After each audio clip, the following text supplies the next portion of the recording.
4.0 is setting a new trend. 4.0, 4.0, 4.0. 4.0, 4.0, 4.0. 4.0, 4.0, 4.0. 4.0, 4.0, let's go. 4.0, let them hoes in the go.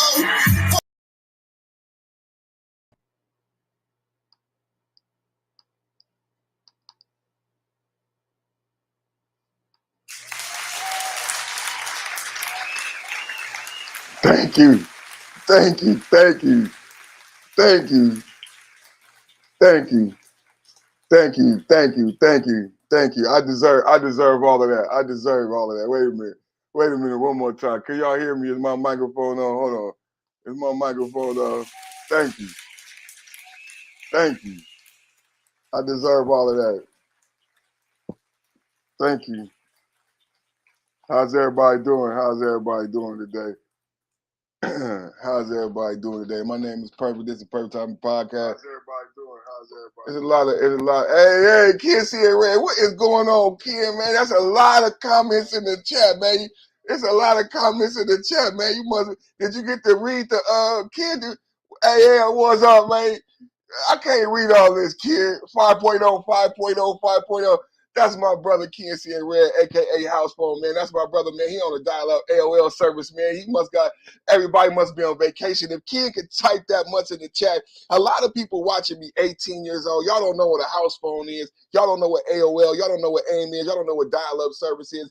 But Ken is watching me right now via dial-up service, AOL, AIM, and when he's on the internet, he has to take the phone literally off the hook. There used to be one phone attached to the wall in the kitchen, and to get on the internet, you had to take the phone off the hook in order to get on the internet. Ken C and Red, aka House Phone. No one else in the house can use the phone right now. Shout out to Ken C and Red, aka House Phone, man. Thank you for tapping in, brother, man. One love, man.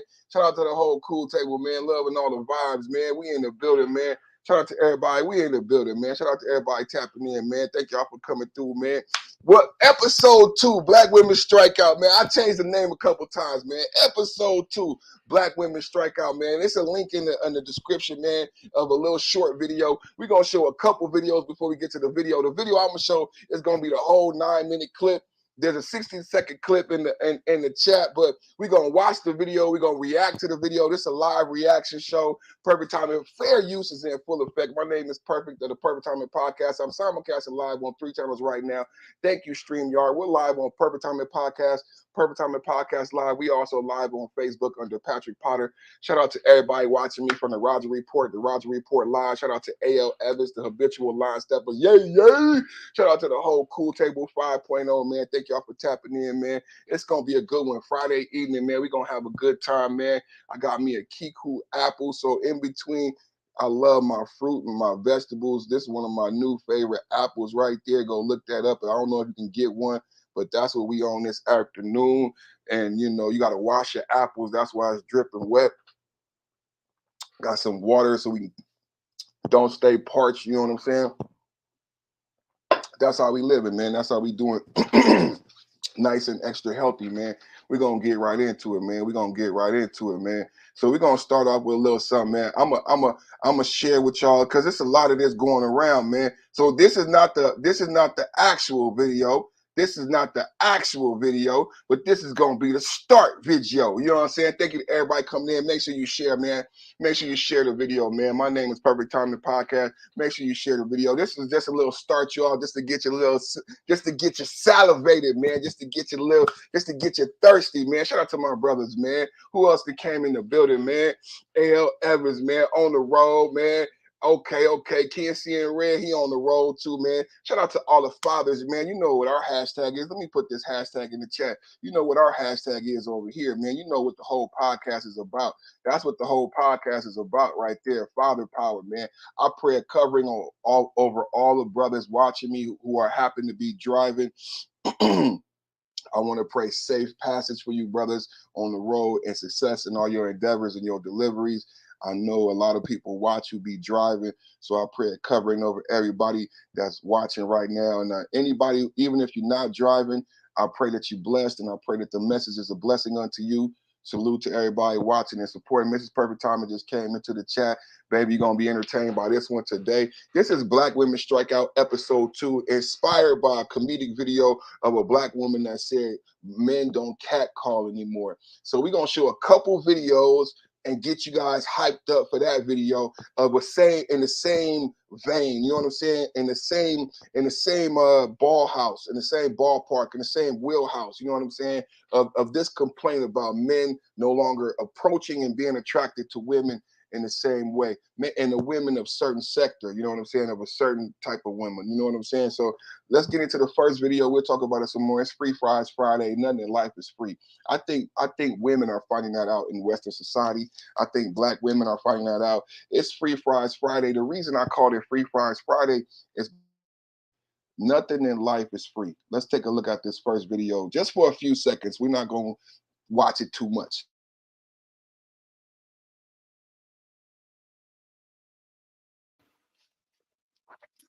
Let me ask y'all something. Do you know what the law of large numbers is in insurance? Do y'all know what that is? That is an assessment that was based on men under the age of 25.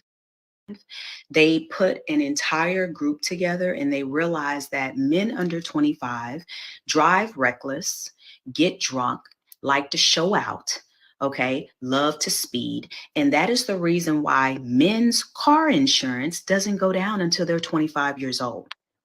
And see, here's the thing about that. They didn't need to know every man in the world that was under 25 in order to make that assessment.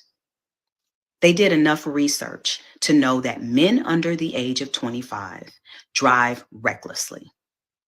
So it's no different than me sitting here saying that the majority of Black men do not protect, they do not defend, they do not provide, they do not stand up for Black women. As a matter of fact, the majority of Black men are willing participants in the disrespect of Black women. And you know how I know that? You know how we know that? You can just scroll down any of my TikTok videos and you will see plenty of Black men crying and whining. There's probably only 2 of them. One that I really enjoy, and he knows who he is, who actually come to my defense, who actually say, you know what, we do need to be better men, who actually says, we have failed our community as men. Most brothers that come on my TikTok whine and complain and get mad because Black women are standing up for ourselves.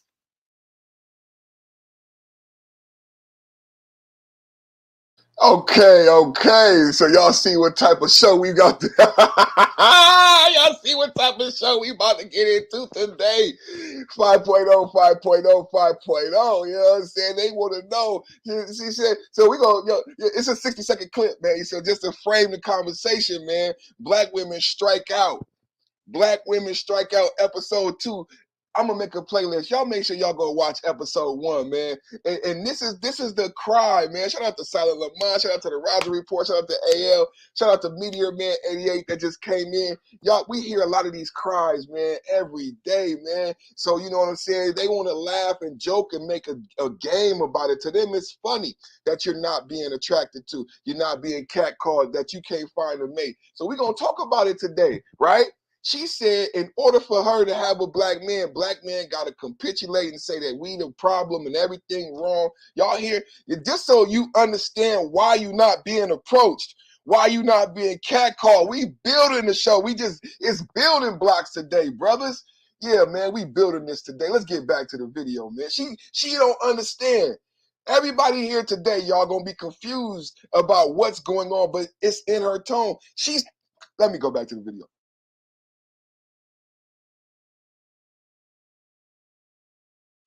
So I don't need to know every Black man walking this earth in order to know what I just told you.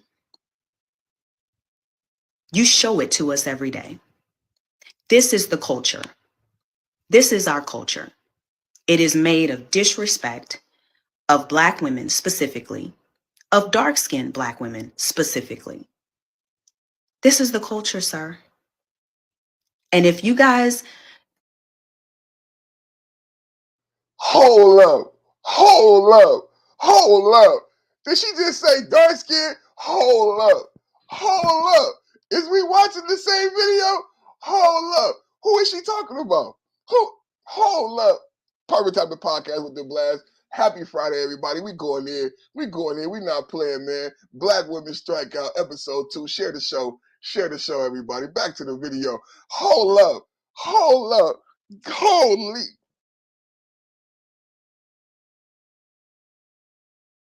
Of Black women specifically, of dark-skinned Black women specifically.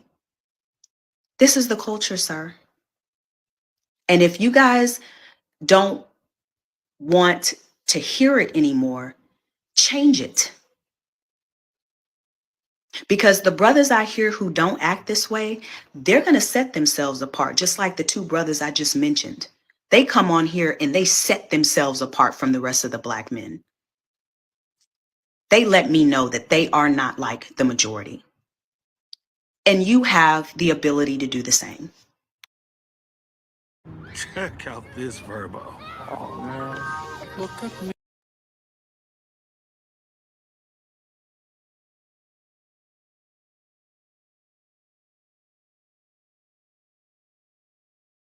So the way you set yourself apart,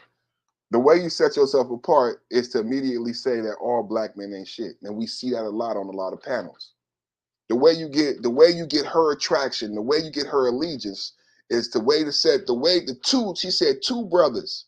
2 brothers, and the way you set yourself apart is to say that all Black men, and to agree with her that all Black men ain't shit. And they want to ask a question and wonder why no one is coming to your singles mixer and no one is asking you out on dates, no one is approaching you. That we're gonna get into it on a Happy Friday. Happy Free Friday, everybody. Happy Free Friday, everybody. Why ain't nobody approaching you? Why ain't nobody approaching you? She just said that I don't need to know all Black men to make my decision about all Black men. She just justified her generalization. She just said, I don't need to know all Black men, right? I don't need to know all Black men to make my decision about all Black men. She just justified her generalization, right? She said, we show ourselves this way every day. This is the way we carry ourselves. So it is in her eyes, in her mind, she's in perfect right to go ahead and judge us all wholly. And the only way she could deem a good Black man is by all other Black men understanding that all Black men ain't shit, and that the sweeping generalization that she's made is true, right? And you hear it a lot from people like Taz, a lot of the simp save a hole. You know, I got a thumbnail for them that I pull out. Let me see where my thumbnail at. I pull out for the super simps.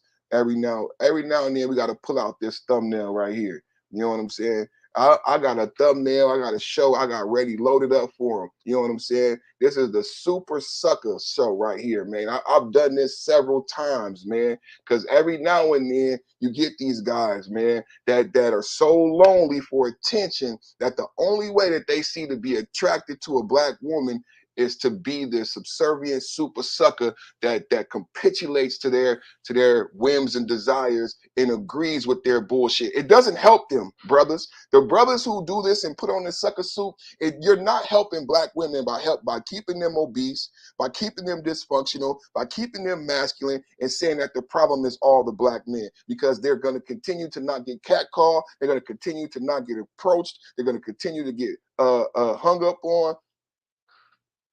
Yeah, man. I already see the writing on the wall. So I already had something loaded up. Every now and then I pull that out. Every now and then I pull that out. So if one of them simps pop up and have a reply to this show, I already got a thumbnail for you, homeboy. So let's go to the next video. We build it. We're gonna get to the comedy. We're gonna get to the comedy. We all gonna laugh, you know what I'm saying? But we build it, man, because we gotta understand what's going on. They asking a question. Black Women Strike Out episode 2. Why don't I get catcalled? Why don't men approach me? Right? Why am I single post 30 years old? Why am I single, childless? You know what I'm saying? A loser, right? Why am I a loser, right? Is it Black men's fault? But Black men are not the ones striking out. Black women is the one striking out. right? Shout out to the mad bus driver. Shout out to LeBron James Jr., right? Black men not striking out. Black women is the one lonely. You know what I'm saying? I'm not lonely. Black men not lonely. We the most attractive. We the most desired. Not by my words, the CDC. The CDC said we the most desirable. Let's go to the video. We not asking the question. People cold approach me all the time. You can ask my wife in the club when I took her out on her birthday. Go follow my Instagram, perfect_time_podcast. When I took her out on her birthday, soon as she went to the bathroom, 2 women approached me. When we go to the beach, when we go for walks in the park, I get cold approach everywhere we go. Don't let me put on my wedding ring. I get cold approach everywhere we go. The issue is not with black men. Right? I'm not making a video saying women don't approach me. Women approach me every time I leave the house. I'm not making a video about not being able to find a woman. I got multiplicity over here going down. Duality, you know what I'm saying? So black men are not complaining about not being attractive or not being able to find women. So let's just define that, right? Black men are not striking out. Just so everybody understand, black men are not striking out. I hit a home run every time I step up the plate. Black men are not striking out. This problem is unique to black women, right? If we're being honest about the dilemma that we facing. Let's get to the video.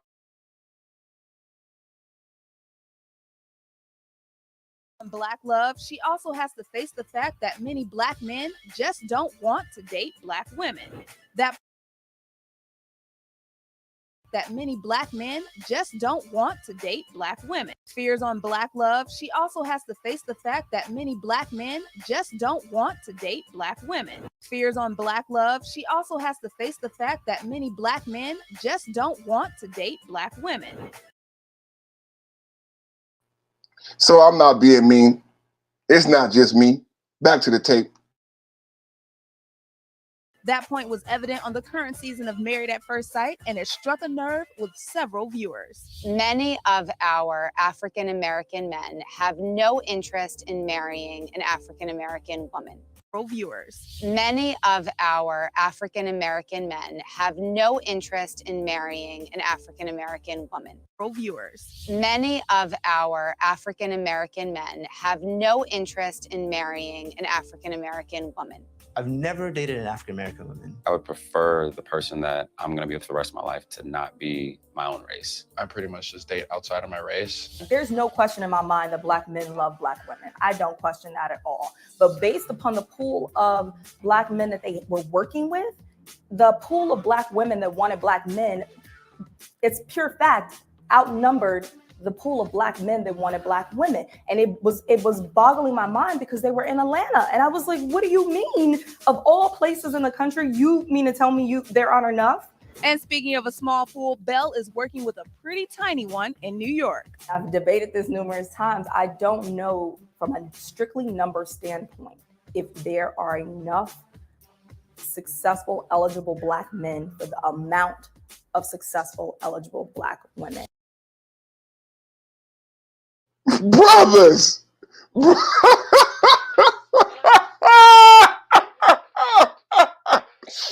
Oh man, did y'all hear it?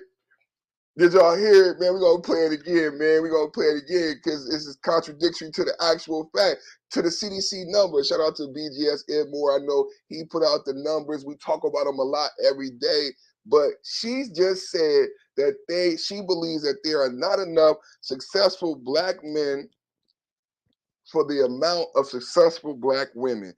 She's saying there are more functional black women than there are functional black men. The CDC just doesn't match up by the numbers. We're the best fathers according to the CDC. There are more black men who are single and gainfully employed, making over $50,000 a year, and not married and not with children. There are over an abundance of black men available. There are over an abundance of quality black men. That's by the census. That's not by my opinion. So there's delusion going on here. When they say that there are not enough you are not looking at the problem. The problem is you. It's not the black men.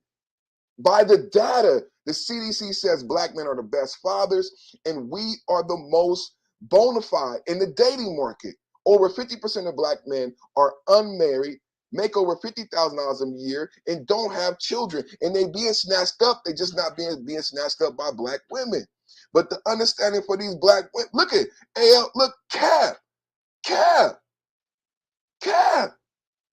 She said, I honestly believe that there are not enough qualified black men for the amount of quality. Then why does the black manosphere exist?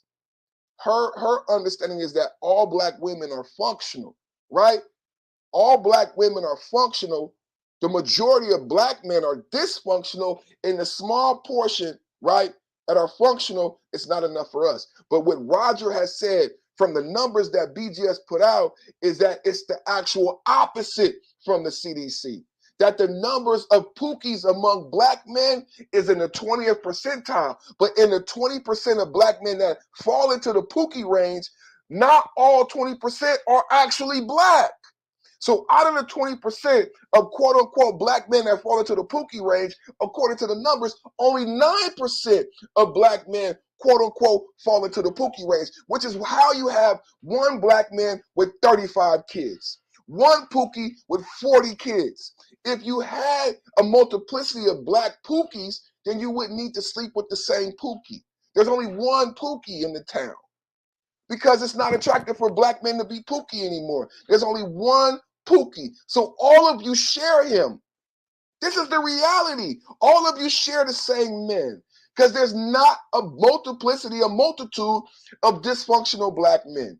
That's just a fact. By the numbers, there's not a multitude of dysfunctional black men. But what there is a multitude of dysfunctional, delusional black women, and you don't even know why you're striking out, which is why we at episode 2. Hit the like, hit the share, hit the subscribe. Go watch episode 1. We at episode 2 because of the delusion that's in this video. You don't even know that you're striking out. You don't know that you're at the mixer alone. You don't know that you're not being catcalled. You don't know why you're single at 32 with no kids. Let's rewind. Can we rewind the tape? Can we rewind the tape? Because the tape just says it so beautifully. The tape just says it so beautifully. Standpoint. If there are... You hear what she said? Y'all hear what she said? Let me mute up my mic so you can hear clearly. Let me play one more time. From a strictly number standpoint, if there are enough successful, eligible black men for the amount of successful, eligible black women. Numerous times, I don't know from a strictly number standpoint, if there are enough successful, eligible black men for the... She paused. Did you see the way she paused like she was about to throw up? I don't know if there's enough successful, eligible. I'm about to throw up. I don't know if there's enough. Oh my God. I don't know if there's enough successful, eligible black men for the amount. Did you see the? And then she got the anime. You see how animated she got when she talked? For the amount of successful, intelligent, beautiful, girl power, single. Don't forget single. Let's play it one more time. Don't forget single. Look at her surprise. Look at how animated she got. Woo! Look at the body language, man. Shout out to my brother Silent Lamont. So much could be said without being said. Watch the body language, brothers. Watch the body language when she talks about black men. When she talks about qualified, and she almost throws up. She can't even say it. Watch the body language. Body. There aren't enough. And speaking of a small pool, Belle is working with a pretty tiny one in New York. I've debated this numerous times. I don't know from a strictly number standpoint if there are enough successful... Hey, did you see that? Did y'all see that? Did y'all see that? Radiology was sent to my boy. Subscribe. This brother is intelligent, great YouTube content creator, very intellectual, deep brother. Check him out, man. That's my brother. Thank you for supporting, man. 5.0 is men elevating men. 5.0 is this iteration of the manosphere, and 5.0 is about black men elevating other black men, celebrating other black men. It's about the Cool Table Brotherhood. And radiology is a member of the Cool Table. Shout out to my brother, man. Shout out to my brother. Let's rewind that real quick, man. I want you guys to watch the body language. Look at this. Look at this body language, y'all. Look at this body language, y'all. Watch the body language. Watch the body language. How difficult it is for her to talk about men being qualified, us being qualified. Watch the body language. Numerous times, I don't know from a strictly number standpoint if there are enough successful, eligible black men. She had to take a pause. She had to take a pause. I don't know. Oh my God, it's so hard on us black women. All of us qualified, functional black women, we keep striking out. We're so single. We keep striking out. Oh, it's so difficult. Yo, y'all messing with me. Y'all playing with me, StreamYard. Get your act together, StreamYard. For the amount of successful, eligible black women. You can see if Monet finds her special guy in that small pool when hashtag Black Love airs Tuesdays at 10:15, 9:15 Central on FYI. For HipHollywood.com, I'm Vanessa Barnett.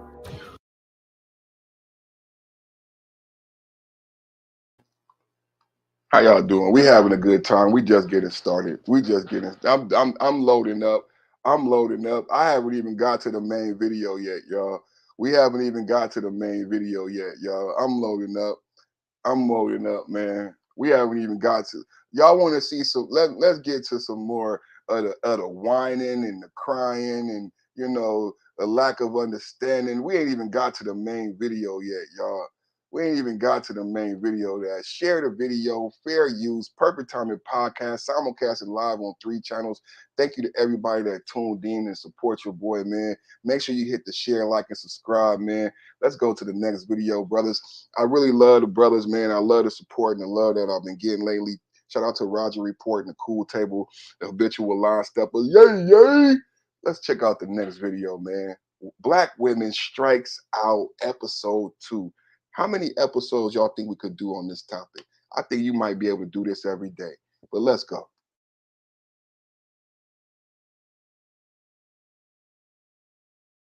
So tonight, it's Friday. I'm gonna go out by myself. Okay, this is what I'm gonna wear. I know black is like not approachable, and oh my god, now that I'm looking at it, I feel like it's a little corporate, but like this is literally sheer. But this is just like all I have, so that's what I'm wearing. Oh god, okay. Just passing a beer garden that was full of people with their friends. It's okay. This will be fun. Okay, that did not go well and was a little embarrassing.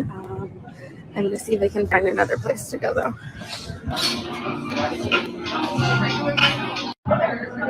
Why is mine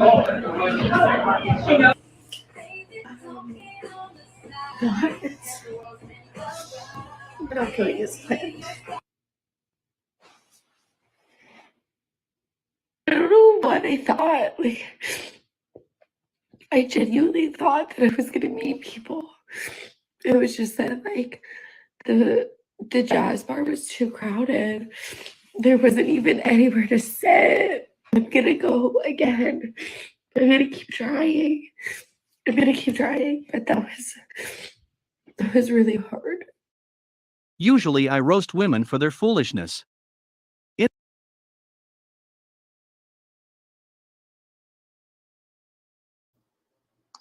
Shout out to the Lone Wolf. Shout out to the Lone Wolf. Shout out to the Lone Wolf. Shout out to the Lone. Y'all see that? Now, y'all, hey, we don't really rate women on this channel, but shout out to Black Ram 313. We could rate her, y'all. We could rate. It's a Toya the Tutor. What's up, Toya? Let's rate her.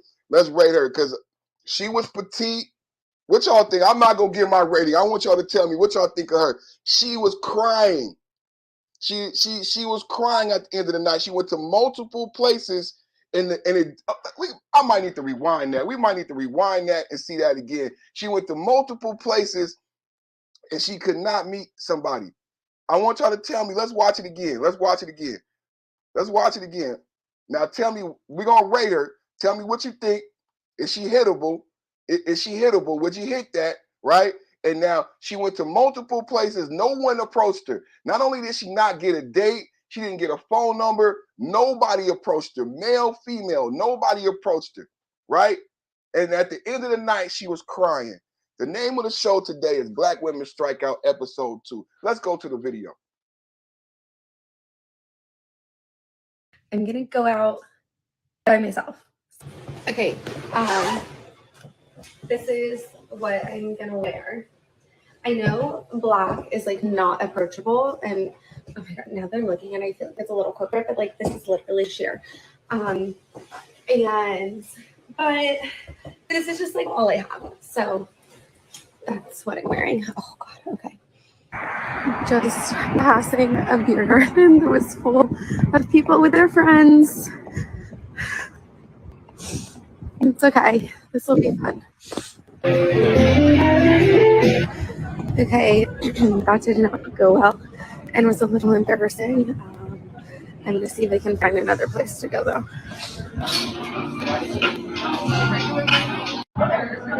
What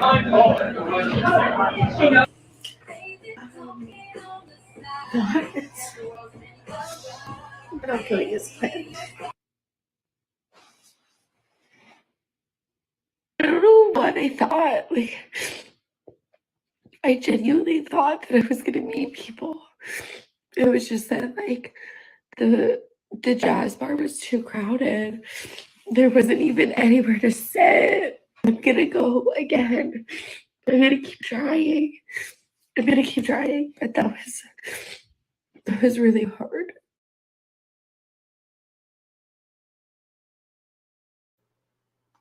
I'm gonna keep trying. She gonna keep striking out too.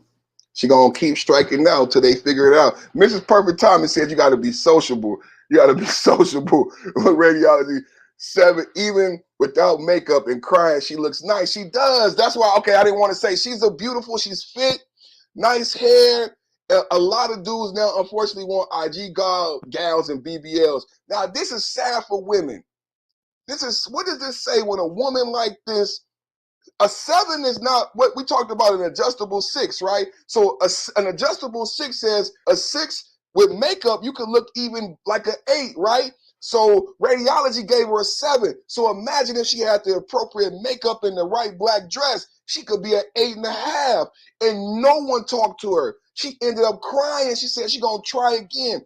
Shout out to KP from KC5 in the building, 5.0, Cool Table Politics. A 7. No one talks to her. Now the video, today's premiere video, the video that I did this show about, I want you guys to rate this black woman because in all honesty, I'm not going to give my opinion, but the black woman in our main video, she's not ugly. And again, just like the women in the mixer in Dallas, we had Lasher, another gaming channel, another good brother and a good gaming channel. The black mixer from episode 1, Black Women Strike Out. Those were beautiful women in Dallas. You know Dallas got some beautiful women. You know the black women in Dallas. Dallas got billionaire blacks. A.L. Evans is from Texas down there. People don't know Dallas has an elite black class. Did y'all know that? Did y'all know it was billionaire blacks in Dallas? A lot of people don't know that they got elite black people. You got elite blacks in Chicago, and you have billionaires in Dallas. Black people with money for a long time. So this is a mixer in Dallas with beautiful black women, gainfully employed, and it was empty. It was empty. Toya's in Dallas. There's an elite black class in Dallas. There are billionaire blacks in Dallas. At that mixer, those women were not only beautiful and black, but I could assume by the way they look that they were gainfully employed. Right? So I agree, radiology, XM, IG, ruined it for regular women. Just seen Tyrese prove our point again. There are no more wives being raised. I thank God for my wife, grandmother trainer. Amen, amen. Dallas is why Eero Spence is so big. What is that? Exactly, Miss Perfect Timing. DFW and DeSoto is doing damn well. People don't know it's a black elite in Dallas. It's money. Y'all hear about Buckhead in Atlanta, and you hear about black millionaires in Atlanta. There's black millionaires in Atlanta, right?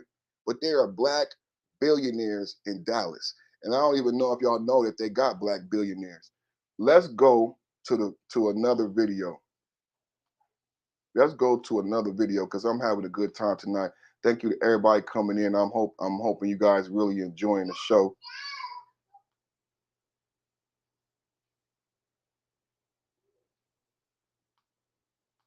How much? Where we at? Where we at? Y'all ready to go to the video? Let's go to the main video. I don't even know if I got the main video up. I mean, okay, I got the main video. Let's go to the main video because we could watch it a couple times. I got some other videos, but we can go to the main video. This is the main video. I got a clip in the description. You guys, some of you could have watched the clip already. Y'all let me know if y'all want to do a panel.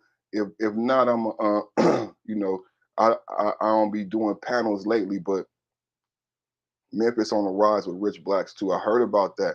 Yep. Thank you, brother. So this is the actual video, fair use. This is the actual video of why I created today's show.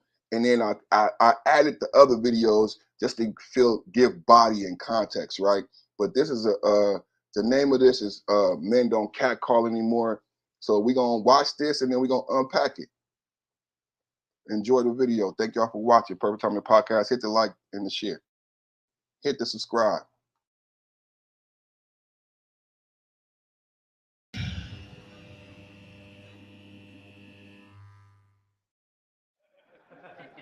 Pandemic left me single. Yeah. Oh, you got. This.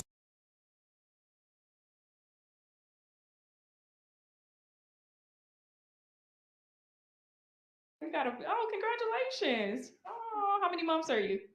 7. Oh, that's so beautiful. Look at that black love on Juneteenth. That's amazing. Yeah.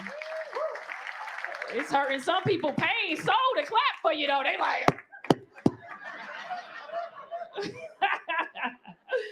Oh, that's crazy. Pandemic left me single, you know, without a baby. It's to the point now I miss catcalls. Men don't catcall women anymore. You guys have gotten really scary. I don't appreciate it. You know what I mean? Like, remember back in the day, y'all used to be like, arr, arr, arr. Y'all don't do that shit no more. Y'all weak.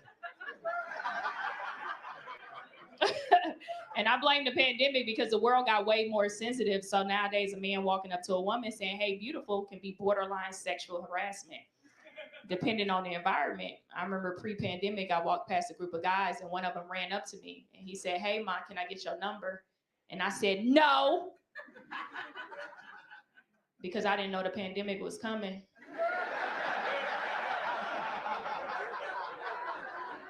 I thought I still had more days outside to reject more men. So I was quite arrogant in my response. I was like, no, you're trying to show out for your little friends. And he was like, yo, you gonna regret this. And 2 weeks into the pandemic, he was right. I thought about that man for a whole year. I was like, oh shit, what if he was a prophet? What if I said no to Jesus? They said he was coming back.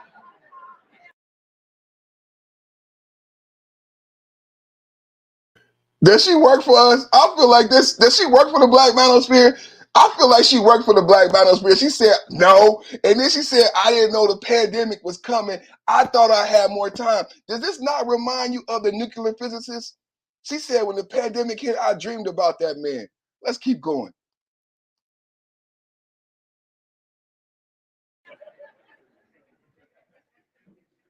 I'm single, so I hang out with other single women. I don't hang out with women in relationships at all. Because y'all don't give me compliments, and I need that. Because you get compliments from your man, so you're not going to give it to the single bitch in the crew. I love that shit. Single bitches will boost you up. I came here, right before I came here, one of my single girls was like, oh, bitch, you killing it in the summertime with your Steve Jobs turtleneck. And I was like, she's like, the niggas gonna love it. I was like, oh, bitch, you think so? Yeah, bitch, you look hot and cold at the same time. I was like, thank you. Oh, you're so sweet. Like, you sure you don't want to be together? Okay. I'm single, so my other single girlfriend, she hit me with this new proposition. She always coming up with a master plan. She hit me with this new one. She was like, hey, it's this new thing where you can manifest a man. I was like, what? You don't believe in it? And you with a man right there. Damn. She said, all you have to do is write a list and the man of your dreams will come into your life. It's that simple. Like that simple. Anybody here feel like they're with the person of their dreams? All right, just notice these are all the liars in the room. And it's kind of fucked up when you came with somebody, you clap and they just look straight dead.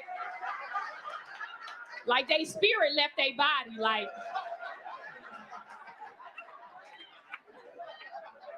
If she had them 2 kids, I'll be out of here. You know what I mean? Like that type of energy. Only reason I ain't fucking with my side bitches because it's Father's Day. I'm gonna see her tomorrow. She said it's that easy, but I think it's some bullshit, right? But I'm also at the point in my life where I have nothing to lose. So I was like, what do we have to do? She said, first you have to write a list of what you want in a man. I was like, ooh, this is the most exciting part. That's easy. I want a man that's tall, dark, handsome, with muscles and a good hairline. And she was like, ooh, bitch, you in your 30s. That's asking for a lot.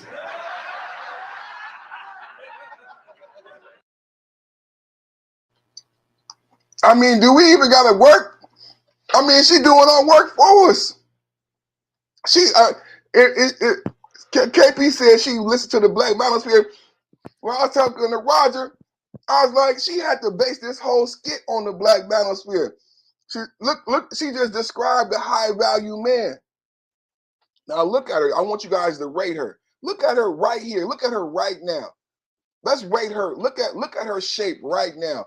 Radiology XM in the building. Look at her shape right now. Look at that woman, man. I know AL want to come up. Let's rate her. Look at that. I want y'all to get y'all ratings in first, but come on, man. She said, I want to basically describing a high value man. And I was saying, shout out to Solid Lamont, because Solid Lamont said the other day, they know. And what did her friend tell her? She said, oh, bitch, you over 30. You asking for a lot. Why do we have to argue in the Black Manosphere panels anymore? They know, brothers. They're making comedy skits. She said, oh, I want a man that's 6 foot tall. She described a high value man. And her best friend told her, bitch, you want a lot, you over 30. And she's attractive with no stomach and no kids. And her best friend is telling her that's still too much for you to want. They know, brothers. Radiology, what you got on it, bro? Hey, Meteor Man, she's an adjustable 6. I'll go with the adjustable 6. You know what I'm saying? With her Holly Berry looking ass, I'll go with the adjustable 6. I would give her higher than a 6 on a flat stomach, man. You know what I'm saying? Because most black women are overweight and obese. So we want to encourage certain type of behavior. So the flat stomach gonna get her extra points. A little bit more than a 6, bro. I gotta go with like at least adjustable 6, like we know. The adjustable 6, if you put the right outfit on, you could be an 8. So, you know, she could really she could show up and show out with the right heels and the right dress and the right man, because a man make a woman. You feel me? On my arm, she would look like that dime. You know what I'm saying? But Meteor Man, I respect the 6. That's for sure an adjustable 6. I just think that flat stomach, you know what I'm saying? Because the weight thing is such a big thing. And with black women, she got to get points for the flat stomach, man. With Radiology, what you got to say, brother? Yeah, I think also, yeah, that adjustable 6 is a lot. And I think for someone her age, that's actually equivalent to a 10 for younger gals. It's kind of like dog years versus human years. So yeah, that's as good as gonna get. Like, but that's great for her age, and you know, her weight seems to be right on par with what a man wants. So she's got all the right toolage right now on display. But yeah, her friend was right though. Her friend was right. So, at the same time, it's like she do kind of gotta come down with some of her expectations. But yeah, overall, that adjustable six, maybe a slight under seven. She got it. I'm gonna say adjustable six though as well. I'm gonna say that. Yeah. So Meteor Man is correct. I cannot argue with Meteor Man. That was a fair, you know what I'm saying? I might be a little biased, but that was a fair assessment, And like you said, I like how you did the adjustment for age, because for her age, that's like a 10, right? No kids, no stomach, and still single, and no prospects, and no one hits on her, right? Black Women Strike Out episode 2. I mean, she's doing a comedy skit, but it's not funny. The most fun, the most hilarious comedy is Pain. Kevin Hart, #1 special was Laugh at My Pain, because he even stood that the funniest thing is pain. She's making a joke out of her reality, just like Kevin Hart. This is her reality. She has too high of expectations, like most quote unquote pretty Black women. And she's finally being honest about understanding it. And this is why I'm single, because I'm delusional. I know I'm delusional. My friends know I'm delusional. It's not Black man's fault. That's why we doing this show tonight. And like my wife said in the chat, that understanding is the first step to corrective behavior. And maybe fixing the problem. I'm not here to fix your problem. I'm here to celebrate Black men, but I get a little preachy. What you got on it, bro? Yeah, it's kind of crazy because with the whole striking out thing, I call it still like the Medusa effect, because a lot of those type will use their beauty to make men stone cold, just him looking at her and, she rejecting that type of guy. However, those same type do not want to look in the mirror, just like the Medusa. Like they don't want to really, like you said, when it comes to making that change, to actually look in the mirror and see the monster they really are, or maybe the demon they really are and have. Like, there's a lot of that going on. So, like a lot of them, even with that senator that just did the pee pop that went viral, like right. That's crazy, man. Like if they really had like a mirror shine on their lifestyle and who they really are, this thing called accountability, they would run for that. So like it's funny how like with those type, they do like to use a righteous man as like a punching bag, right? Like for all the bad guys. But then when that same righteous man has that mirror in her face, it's like, you know, they run for him telling the truth. So it's like, guys gotta like, I always tell guys, like, just quit just being vulnerable based on you wanting to hit that. Come at her with that truth. And if she can stand the truth, it ain't gonna be that hard for you to hit that. You know what I'm saying? Because she like, damn, you broke me down. Like, okay, but you got to come with that truth first. You can't come, wanting to hit it right away. Well, see, that's something guys gonna have to master. Because you want a lot of these chicks to strike out. To be honest, you do. Because only, we ain't got time for the games. Like if she's certified, she gonna hit the home run with you right off the bat. That's what. I got Ty Pan in the chat. Shout out to my brother Ty Pan. He said, this woman is extremely attractive. Her face, her hair, her body, etc. are very attractive. On top of that, she is very stylish. The issue is Black women are not good mates for men that want to live in peace. We talk about this every morning. It's no longer, because a lot of the pushback is, oh, your mama Black, or who hurt you. And the understanding in this, the reason I'm playing this is because she understands that this is not about Black men being angry or particularly having a dislike for Black women. It's about Black men looking for functionality, and about what Roger described today about when you're over 30, your level of functionality decreases. I didn't create the vaginal wall in prime birthing years, but most men want a fully functional woman, a fully functional vehicle when they purchase it. And post 30, you a used car at that point. Even the girl talking to the 23-year-old who turned down the nuclear physicist, she said by 35, your eggs is dust.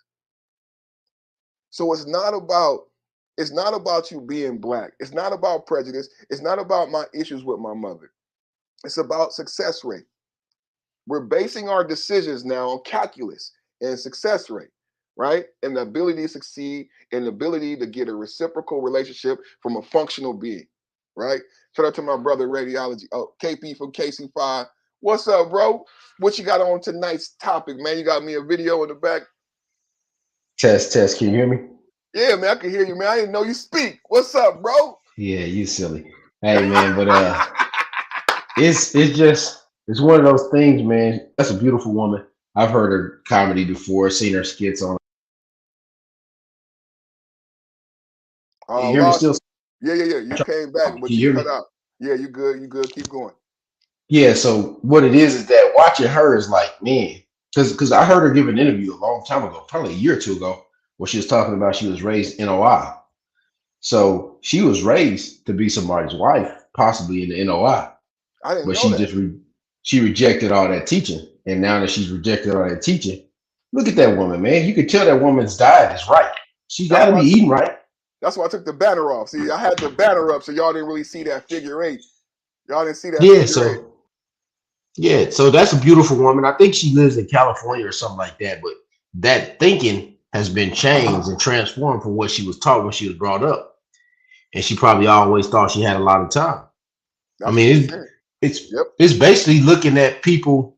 It's like this. If an NFL draft pick skips going to the draft and goes back to college, right? So instead of him taking the guaranteed money, he goes back to college and gets hurt or something. That's kind of what they doing, bro. They like, instead of taking a guarantee, which is this what you got, and this is what the best you're gonna get with the looks that you got, they reject it. That's what Lori Harvey did. They rejected the best. The nuclear physicist. Yeah, the nuclear physicist. She said, and so on and so on. And that's why I put in your chat. I just seen a little link about Tyrese saying that the girl that he was with wasn't marriage material. It's too late, and it was too late by the time he found out. We got a vet. Yeah. We got a vet. Let's watch the rest of the video. Let's watch the rest. Shout out to Pastor $40 and everybody coming in the building, man. The link in the chat if y'all want to join the panel, man. It's Freaky Free Fries Friday. Ain't nothing free, man. Not even for this lovely young lady right here. That's what she learning, man, at 30 years old. Nothing in life is free. On Free Fries Friday, did you get your kids some McDonald's? Even if the baby mama said no. She might accept some free fries on Friday. Tell her to download that McDonald's app. If she won't let you bring her no McDonald's, tell her to download that McDonald's app. You know she got a phone because Obama give them phones for free. Tell her to download that McDonald's app and go get your baby some free fries on Friday.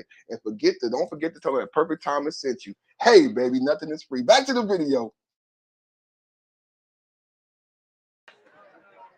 She said, you had me till you said muscles and a good hairline. She was like, who are you looking for? I was like, I thought your list was magical. She was like, it don't work like that. I was like, what do we have to do next? She said, next you have to write a list of what you need in a man. I thought about it real hard. I was like, I need a man that's loving, caring, supportive, financially stable, and a family man. And she was like, ooh, that's a great list. She said, but you know, this man don't look like that, man.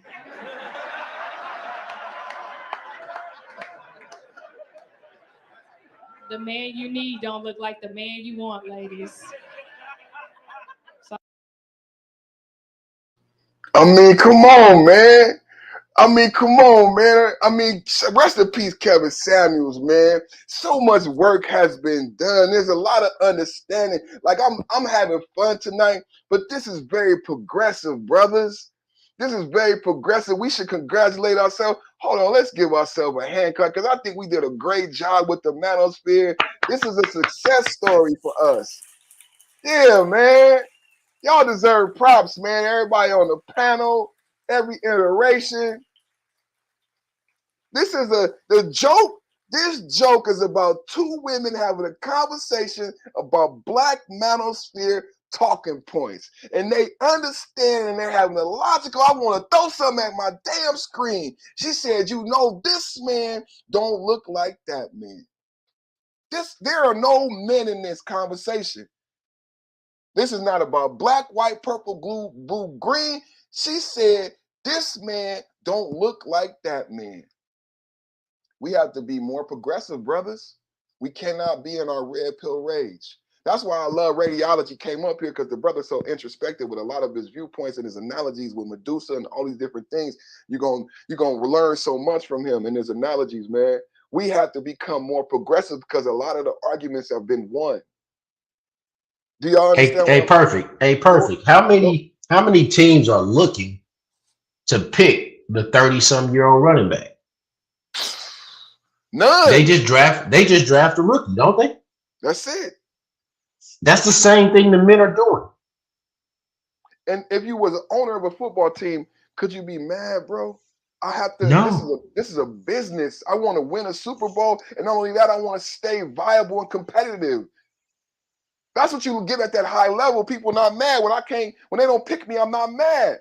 They did not. Hey, perfect. Who was the team? Who was the team that won the most Super Bowls, and you don't even know the running backs right now? Recently, the Patriots. The Patriots. You don't know none of the damn running backs, bro.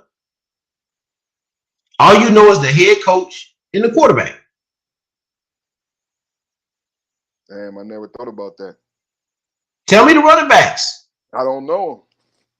It don't matter. Because they won. The goal was to win. The goal was to win.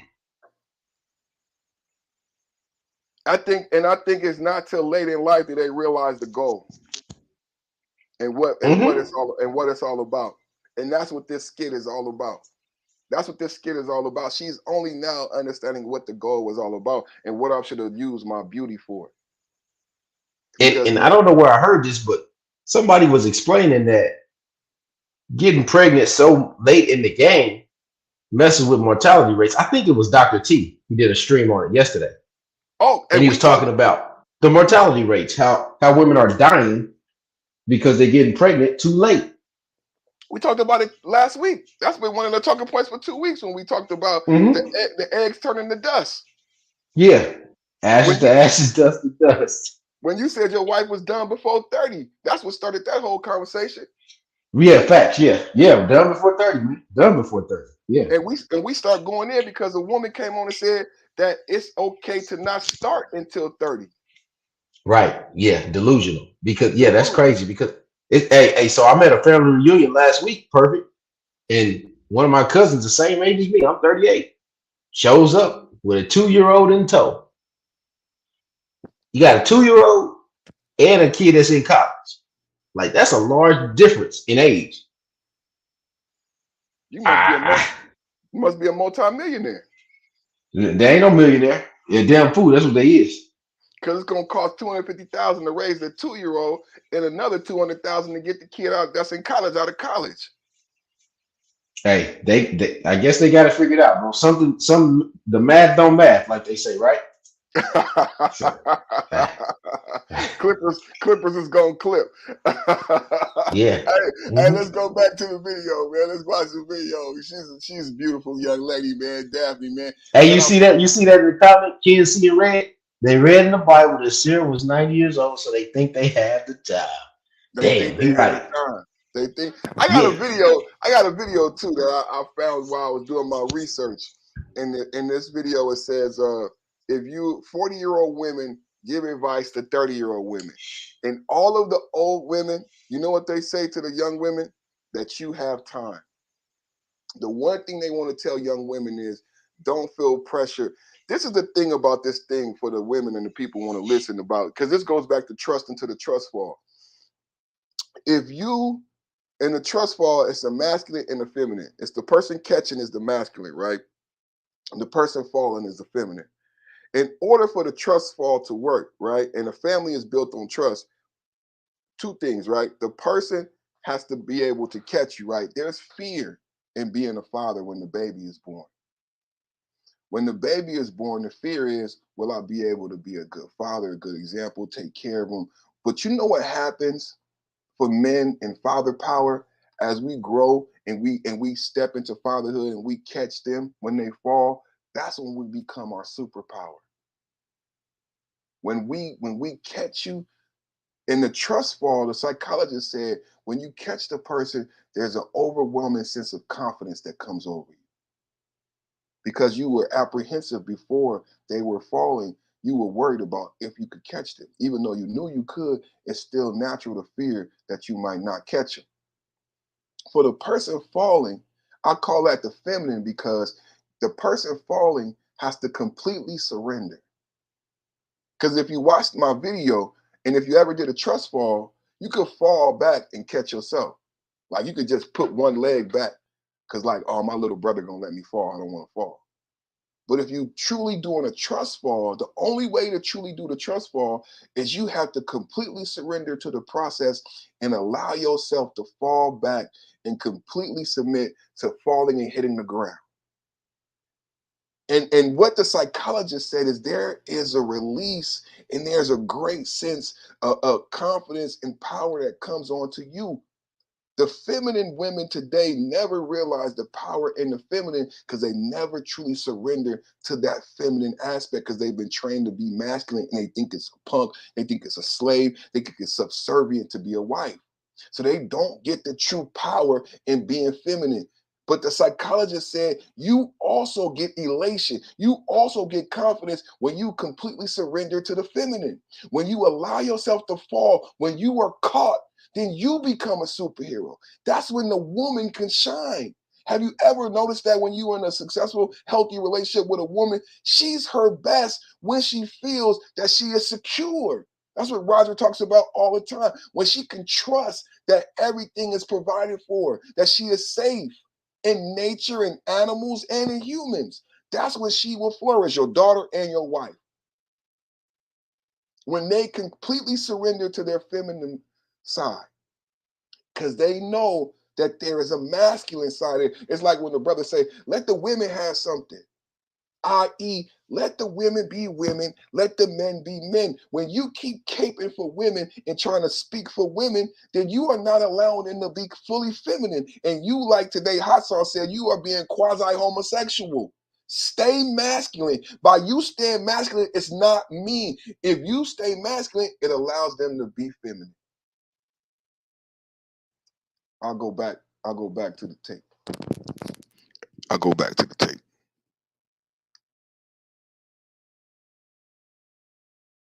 So I was like, yo, this is stupid. Why would you write two lists? That's dumb. Why are you playing division? I don't like division. So I ripped it up. I wrote one long list. And like magic, I ended up seeing this guy. He was everything that I wanted, but he was in a distance, so he didn't see me. So I'm just like, hey. He didn't look my way. So I was like, yo, I got to shoot my shot. I'm afraid to approach men. Don't like going up to men. I will never do it. It's just something in my spirit just be like, no, bitch, what happened? My biggest fear is I go into a guy like, hey, and he like, hey, bitch. And I be like, oh, shit, what happened? So I don't go up to men. And it's partly because of when I was younger, because when I was 13 years old, I was madly in love with this guy, and I did everything to get his attention, but he didn't love me the way I loved him. So as an adult, I went to therapy to process that rejection. And the reason why he didn't love me the way I loved him is because he was my cousin. Don't look at me like that. I'm from Florida. It's okay. My therapist said, whenever you tell this story, say you from Florida. It's okay. Sometimes your first love is your cousin. You know what I mean? Where all my Florida people at? Hey, we in here. You know what I mean? But I got my fear of rejection. I went up to this guy and I said, hey. He said, hey. I was like, are you single? He said, yes. I was like, okay, this is going good. I was like, so what do you do? He said, I'm a personal trainer. And I was like, ooh, broke. That is not the man I belong with. You know what I mean? Because I can't date a personal trainer. Anybody here ever went to like personal training? They do a lot of meal prepping. That's where you take boiled chicken, a chicken breast, you drop it in hot water until it's fully cooked, no seasoning, you cut that up, you eat that every day. And I feel like I deserve a better lifestyle than that. So my girlfriend said, see, I told you go back to the list. And I thought about all the men that I know in relationships, like these two over here dressed alike. How long you two been together? It's a long time when you got to look at each other. You got to read her eyes like.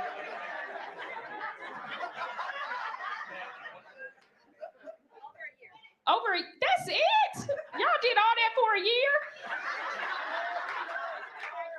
Well, she said during COVID. Okay, them shirts say a 20-year relationship tops. Okay, minimum. How long you two been together, Oakland? Almost a year. Oh, it's a lot of new couples, a lot of little pandemic couples. You two married. How long you two been together? 5 years? Okay. Married 5 years? 1 year. Okay, boom. And she let you talk? That's pretty cool. Yeah, she let you answer, because 5 years, nigga, you better not say shit. Oh, God. I want that now. I want to be in a relationship with a loving, caring, supportive, financially stable man that takes me out to comedy shows and shit. And I realize in order for me to have that, my lifestyle requires a man with body fat.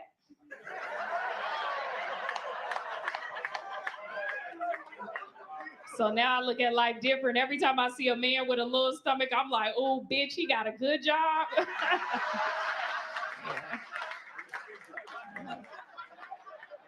I get turned on by dad bods now. Because every time I see a dad bod, I know he eat, I eat, we eat.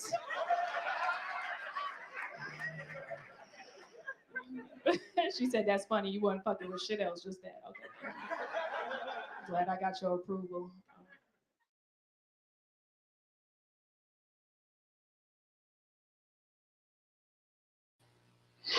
Yeah, man. That's the whole thing, man. That's the whole thing, man. That's the whole. Wow. I think, man, it's too bad. I mean, rest in peace, Kevin Samuels, man. Because I know if Kevin Samuels was alive, he probably would have her on his show, right? Because he would be able to talk and extrapolate so much from that. But in lieu of that, we are here. You know what I'm saying?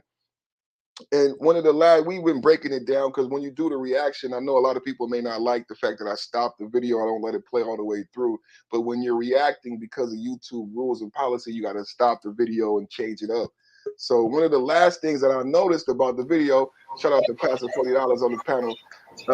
One of the last things I noticed that we could discuss is the fact that she said, the man I want gonna have a stomach. So I look for dad bods. So I mean, she went to the LGBTQ aspect. You know, she hit everything in the manosphere in that 10-minute clip, man. Pastor, what you got to add, man? What you got to add? What, hey man, that's sad because she gonna see less and less dad bods because you got the father figures coming back. You know, and when the father figures come back, that's not just, you know, us having presence. That's us being in better shape, looking a whole lot stronger. I saw you out with your kids. You looking like you know, getting your fatherly figure together. And I've been out getting my fatherly figure, running around my boy too in the heat. And these dad bods that she thinks she's gonna just lean on, these pitiful men that just want to feed you to keep you around, they're not there anymore. That's what I was telling Bomb Cherry. Me and Bomb Cherry just got into it, but me and Bomb Cherry was going. I gotta go back and talk more trash to her, but it's all good. I was telling them that child support. I was telling them that child support and this leaning on men, that stuff is gone. I was like, you remember you was telling us about Kentucky and how that stuff is going away? Mm-hmm. All these women just leaning on dad bods, just leaning on child support. Oh, leaning on the fact that she saw a dude afar and she can just go talk to him. Then come to find out he more a girl than she is. They ain't got nowhere to lean no more. And I guess Kevin Samuels was right. It's actually colder out here than I actually thought. It really is. I mean, you've seen the videos that I've showed today. That was a beautiful woman in both videos. We saw women from both spectrum. And everybody said the first woman was a 7. She went out to 2 bars. Her night ended in tears, man. This beautiful comedian, she's successful. Brother said KP said she was raised in the NOI. You know what I'm saying? And she's still single. What's up with my little brother G? I think Daphne was, I think Daphne is a beautiful woman, man. I think Daphne is a beautiful woman. That her waist was very small. She is pretty. She is pretty. And she had an understanding, logical. You know, comedians are intelligent. Single, 30 plus and single. The best comedy is out of your pain. If she grew up NOI, she may have issues with black men and marriage, but she damn sure want a family. And that's what if you read in between the lines, what really is bothering these type of women who are pretty and what they consider to be functional is that they're not mothers. They won't admit that because that's not cool amongst their peers. But she doesn't have a child. And her major issue is not so much that she doesn't have a man, because she seemed happy, right, y'all? It's that she don't have a child. So I would definitely be afraid of that's the older OGs older than us would warn you about her because she's looking for a baby. She's not necessarily looking to get married because she didn't talk about marriage in that skit. Little brother, what you got on the G?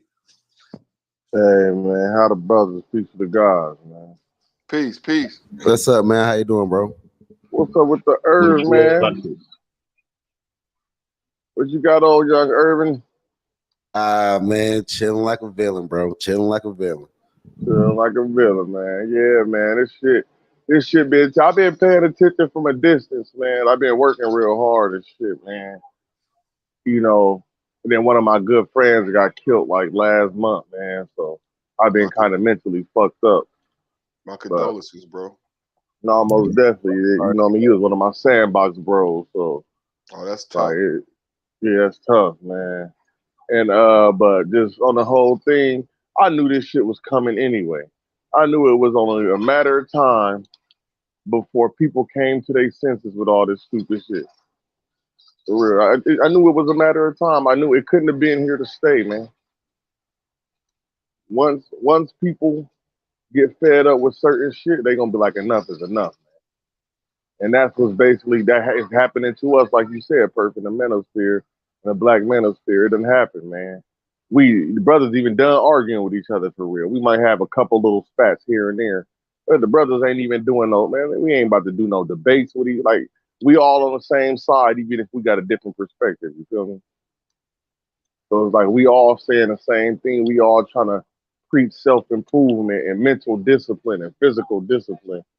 But we, you know, like you said, we gotta erase the over-sexualization of ourselves and the shit that we got taught by these women. You know what I mean? And that's just real. Or even by the whole society as a whole.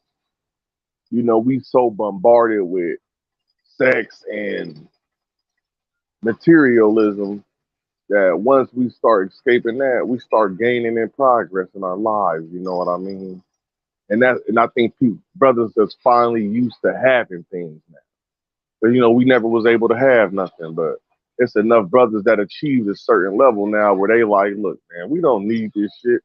We could do better without this shit because we tried one way, that shit didn't work. Now it's time to do for ourselves. You know what I mean? Because in reality, they been the did for themselves. Mm-hmm. You know, they've been going for themselves since the beginning. We the ones that been on some shit like, oh man, we gotta save them, and man, they wasn't hearing that shit. They laughing at them.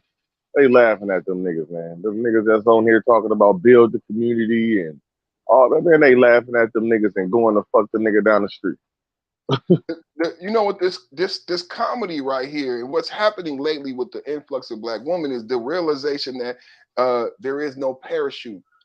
That the parachute is gone. They think their mama had a parachute. Because look at what a couple months ago we was teasing Boyce Twatkins, right, for what he did, right? So they saw that and they thought that they would have a parachute. And a lot of women are waking up in social media in 2022 with TikTok and saying, "Where's my parachute?" Because the last generation married single mothers. The last generation was a happy stepfather. This generation don't want to be stepfathers. And the older women told me that I could fuck around until 32 and find a husband, right? Because my mama did, my auntie did.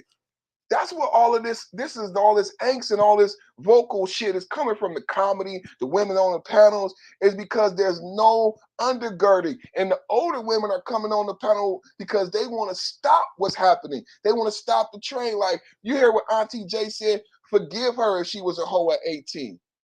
And that's what they want to do. They want to put the safety net back because these women are out here born in the wind. No matter how beautiful they are, they still single because men are not picking them. And they thought, I know Daphne thought that she was so bad with that flat stomach that there would be, even like she said at the end, somebody with a belly. And that's a joke, right? But the truth in that joke is the nigga with the belly ain't even hollering at her. Because she would have one. Because what she's saying to you is she would take a dad bod at this point. That's the reality. That's the reality. And we got to be careful of a lot of these old dudes because they, in reality, they ain't never left they part of that shit. These is these niggas' daughters and nieces. They raised these bitches. You gotta remember that shit. Like a lot of them old niggas, and we ain't gotta say their names, but I will say their name. You know, I gives two fucks. But a lot of these niggas are really trying to convince niggas like, man, you should be doing this because for our community, you niggas didn't do that for y'all community. You know what I'm saying? Y'all didn't do that. Y'all didn't do that, but y'all want us to turn around and do it. What the fuck? So that's the argument and the fight that I was just having about this whole stepfather baby daddy thing. And boy, I was eating their ass up, boy. And I was even using some of the shit that I learned about the child support laws that I learned over here, but I was eating their ass up to a point where a woman came up there and agreed with me, and they slaughtered that bitch. They jumped. They had nothing else to say to me after a woman say he's right. They left me alone and they tried to slaughter her ass. I tried to pull her out, but they had her. They jumped on her ass. It was like trying to get in the middle of a damn boy. I was trying to get to her to pull her out. Like, nah, y'all ain't gonna do her that way. She fuck that. They jumped on her ass perfect. Because they know. Because they know. That's what's so evident about this comedy skit. There were no black men in the skit. She was talking to a black woman. That's why I said we need to give ourselves some props. She was talking to her friend, and she said, "Girl, what kind of man you want? You can get a man. Oh, I want this. I want this. I want that." Oh, she said, "Oh, bitch, you over 30. You asking for a lot." Right? This is why they got so upset because she was off code. Don't reveal to him that we understand the reality. You have to lie at all costs. That's why they ate her up. That's why they ate her up, because they know the truth. The same way that this comedy skit was two black women and she said, this man don't look like that man. They know. We need to be more progressive with our conversations. They know where they are and they know what the reality is and they know it's not black men's fault. Listen, just like we seen all the bravado and the fake, I'm bad and this and that, and now these bitches over here crying, talking about men are trash, all of y'all. This cannot be real life. Yeah, you know what it is, bitch. I'm coming over, put this in your mouth, and I'm pulling off, man. There's no relationship happening. Man, niggas ain't marrying. Man, come on, man. We know what's really going on in the real streets. You know what I'm saying? You in the Bay Area, I know y'all keeping it yada da da da da. You know, you already know that they ain't making no commitment. For what? What do you gain? What do you gain? That's how we're finally thinking. We're now no longer sacrificing ourselves. Now we're thinking like, what do I get? Correct. Like for me doing all this, you know what I'm saying? What do I get out of this situation? And they don't want us to think like that. Well, you guys have to sacrifice something, or you're going to. Like, that's what all these old niggas always say. Well, for this to be a community, nigga, there ain't no community, nigga. It's over with, nigga. The shit's over with. It never was. We was all reared by the bitches y'all raised, and they neglected us. I look at it as a seesaw fit, right? And like when we want to get married and have kids and buy homes and first family homes, they're like, no, I'm not for sure. I'm not for sure. Now that this whole Roe v. Wade and all this stuff is overturned, now it's now we're up. Now we're looking like, hold up, man. You're not gonna be able to have no abortion. I'm gonna have to deal with you. BlackRock, all these hedge funds have bought up all the homes. In order to house, it's going to cost me $400,000+. The average family, the average family truck, I say I buy a Toyota 4Runner. Yeah, that's coming in at $55,000, $60,000. But look though, Irv, that's a problem for us These bitches ain't buying no fucking house. That's what I'm saying. So we like 60 to 70. Listen, bro, 60 to 70% of these bitches is on government assistance. They're not about to buy no home. All this fake, these bitches be coming on. Why are they not at? If they're so ballers, why are they not at work and they on the panels with us in the morning? We all be at work driving, doing what we doing, handling our business. They swear that they doing all this, but you on a panel with us at 9 a.m. What type of working motherfucker is free at 9 a.m. to talk for 3 hours? These You know what I'm women saying? Come on, man. I know this like I had to.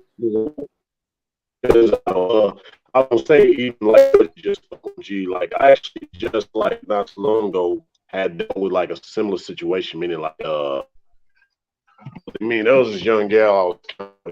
Just checking out. You gotta always like You Borgin, bro. You Borgin. I am Borgin. Oh, geez. Yeah, what about now? Borgin. Can you hear me now? That's better. That's better. Still Borgin? All no, right. That's better. That's yeah, a lot better. That's a lot better. All right, cool. No, like there was this chick like just testing the field. Every now and then you got to test the field. So there was this chick, and it was the chicken. I didn't mean to say chicken, but the thing is, it's like long story short, an old dude. He kind of these old player type of dudes. And that's another story altogether because we see channels like this on YouTube all the time. But this old dude, he was like, man, she young, she gonna live her life. I told her, go live your life, think about a family later. And I'm like, see, it is you guys. I'm not even blaming these chicks no more. It's these old dudes. It's the old dudes. That's what I'm saying, Ray. They make it jealous like that. It's the old raised women. them, Ray. Yeah, Ray, they raised them. Listen, man, Ray, they think about this. We had a nigga on here on one of the panels talking some bullshit about how he was fucking a mama and a daughter and trying to tell us that these are good women, and this woman is allowing you to have sex with her daughter. And the niggas that was entertaining this shit was the old niggas. I'm like, hold up. And I'm saying, bro, like I grew up with these type of bullshit ass niggas, bro. Like, bro, you's a dirty dick nigga. You're fucking a mama and a daughter at the same time that know about each other. So with that and situation, they cool with it. So with that situation, G, the brothers wasn't trying to condone what it was.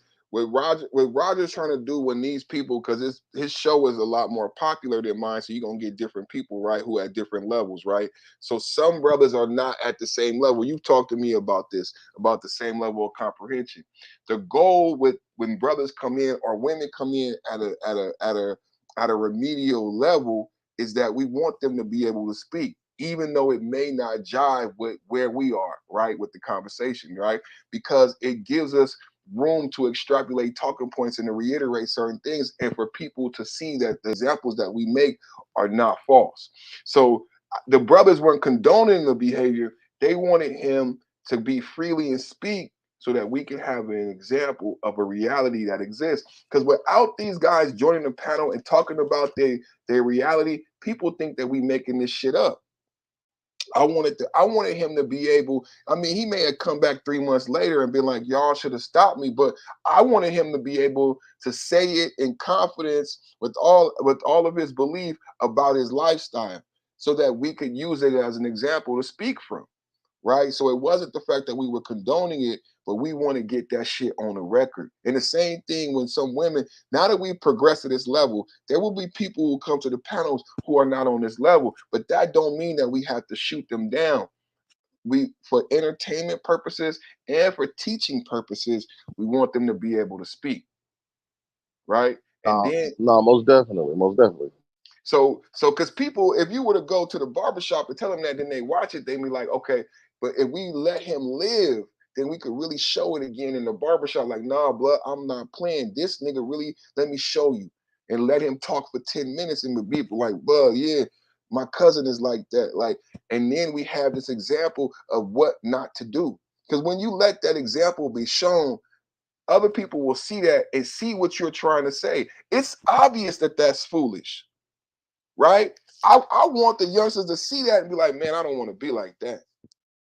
You feel what I'm saying? That's what we got to do, right? Just like a father. And that's the one thing about that situation. Yo, Pastor, real quick, since we in the panel, earlier you spoke about the Roe versus Wade, and I did a show. I created a new podcast called Black Conservatives Speak.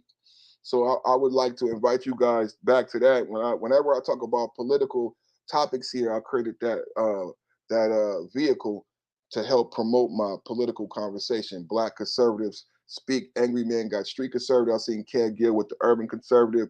So I created that vehicle, Black Conservative Speaks. In my second episode, I talked about Clarence Thomas. I said Clarence Thomas is one of the greatest black men to ever live. And I qualified that like this. I said Clarence Thomas is one of the greatest black men ever lived. And by that definition, he's one of the greatest men to ever live. And it's because, number one, he's a Supreme Court justice. A Supreme Court justice is one of the most powerful person in the world, right? They have more power than the president or a senator. People don't understand how powerful senators are. They stay in office longer than the president, right? They have the same security and influence as a president, right? So that black girl is very powerful.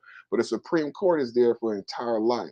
So Clarence Thomas is a Supreme Court justice. He got to the Supreme Court during American apartheid, right? Black water fountain, white water fountain, black bus, white bus, but he made it to the Supreme Court justice, right? Now, I also qualify that by me saying that he will go down in history as one of the greatest Supreme Court justice, right? Outside of Thurgood Marshall, in my opinion, because of the concurrent opinion that he wrote. A lot of people think that there's a lot of reasons why Roe versus Wade was overturned. Mitch McConnell, Trump, I know Irv, you brought up the Republican women. But the actual reason why Roe versus Wade was overturned was because of Clarence Thomas, black man, FBA, ADOS, African American, and his concurrent opinion, his being so litigious, and his argument was so compelling that the Supreme Court Justice John Roberts, no matter what everybody talks about with Trump and all that shit, like I said, the Supreme Court is more powerful, and the Supreme Court Justice is an extremely powerful motherfucker, and he did not want to overturn Roe versus Wade. None of those people have more power than Chief Justice John Roberts, and he didn't want to overturn it.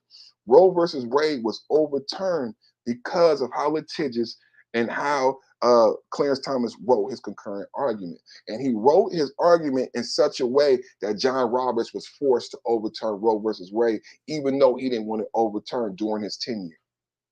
And that's why I did my show on Clarence Thomas, to give background on Clarence Thomas, but to give clarification on why Roe versus Wade is overturned and why same-sex marriage, gay marriage, and all of the things that people are worried about will be overturned and be pushed back to the states.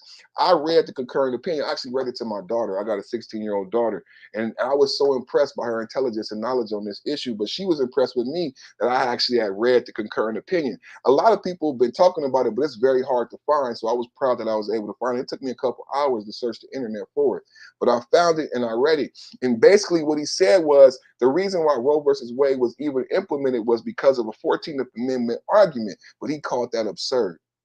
He said the 14th Amendment only guarantees you the due process. And this even speaks to my recent case that I talked about where they have extended a sex trafficking law to include murder, right? But they don't give you a law that says you can murder, right? So what they did with Roe versus Wade is they argued via the 14th Amendment and due process that it extended the right for women to abort and do this process with Roe.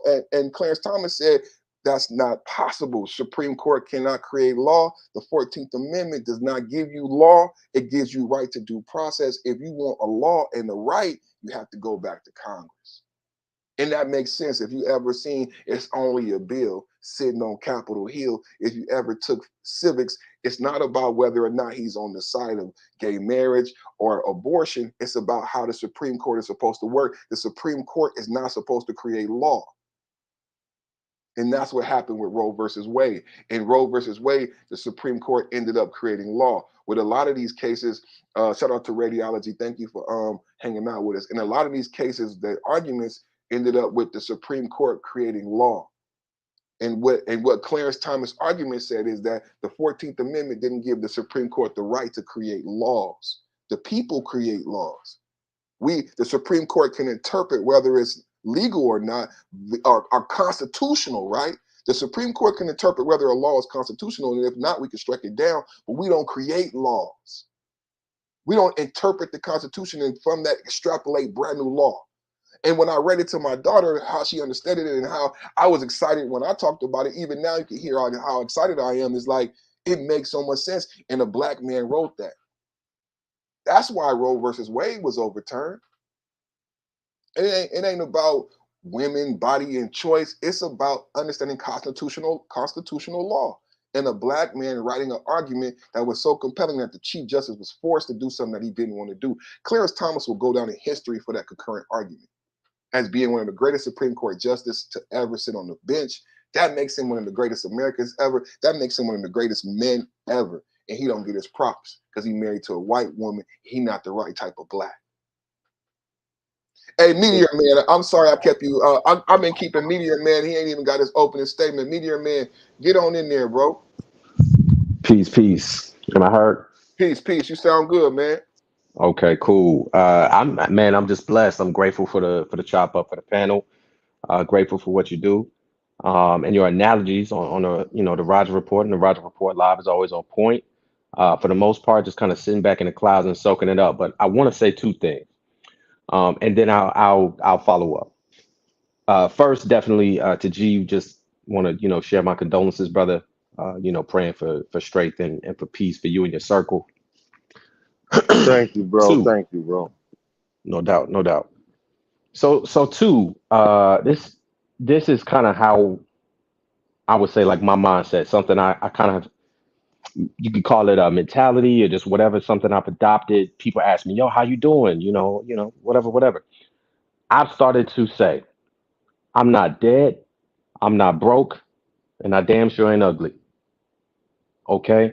So to me, that's winning. And therefore I can't complain. And I'll take that opportunity as well to say that that's what we got to say as black men, right? Every day we wake up.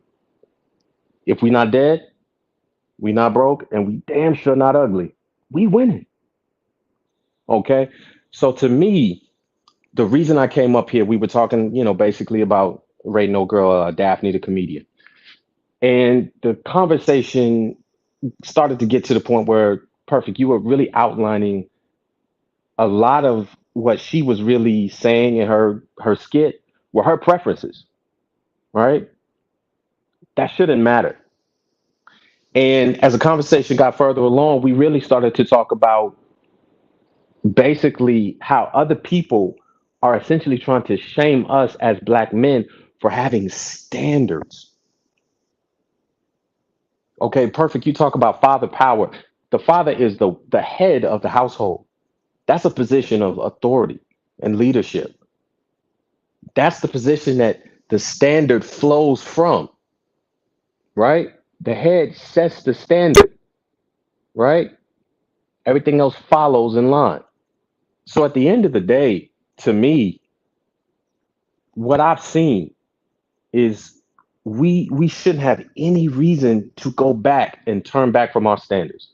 We're in a time right now. I was loving hearing what you were breaking down about the Roe v. Wade decision and just how that was overturned.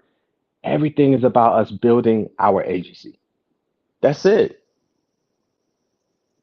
All we're doing is basically becoming more powerful in knowing who we are, our worth, what we want, where we want to go, right? So at the end of the day, the preferences, the shaming language, all that other stuff really doesn't matter, right? So to me, that's what I really came up here to say, right? It's just, and I'll also add the other thing I was thinking about. Patrice O'Neill, uh, rest in peace. I heard something he was basically saying about a rating scale, and to me, the rating scale he was breaking down, it just made so much sense. It's essentially a three-tier scale, right? I'm not saying Daphne was an ugly chick. She was attractive, right? She opened the mouth, maybe not as attractive, but nonetheless, the point to me is, Did she hold on? Did his, she pass away or something? you talking about the comedian or you talking about Patrice O'Neill?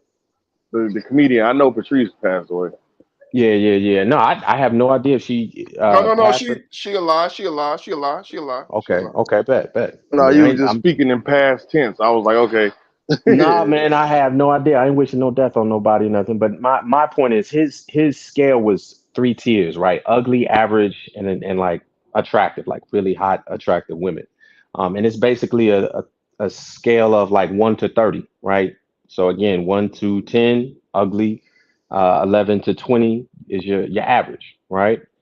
And I just think that makes a lot more sense when it comes to rating women, especially going back to the aspect of standard. Because once you start to add other little complexities and things in there that ultimately have nothing to do with your standard as the man of what you're looking for in that woman, and let's keep it real. Like at the end of the day, we know 9 times out of 10 we might be rated a woman on just sheer sexual attractiveness, right? Not from the aspect of, am I thinking about building a legacy with this woman? Am I thinking about how she's going to reflect on me when I bring her into my social circle, right? I get that. There may be a different rating scale or conversation. But at the end of the day, it still comes back to us having the agency to set the standard in terms of what we choose. So if you believe a woman is a 6 as a man, and that's your rating, stand on it. She could be a 9 to somebody else, but it's still about what you want as a man, as a black man. So I'll land the plane there.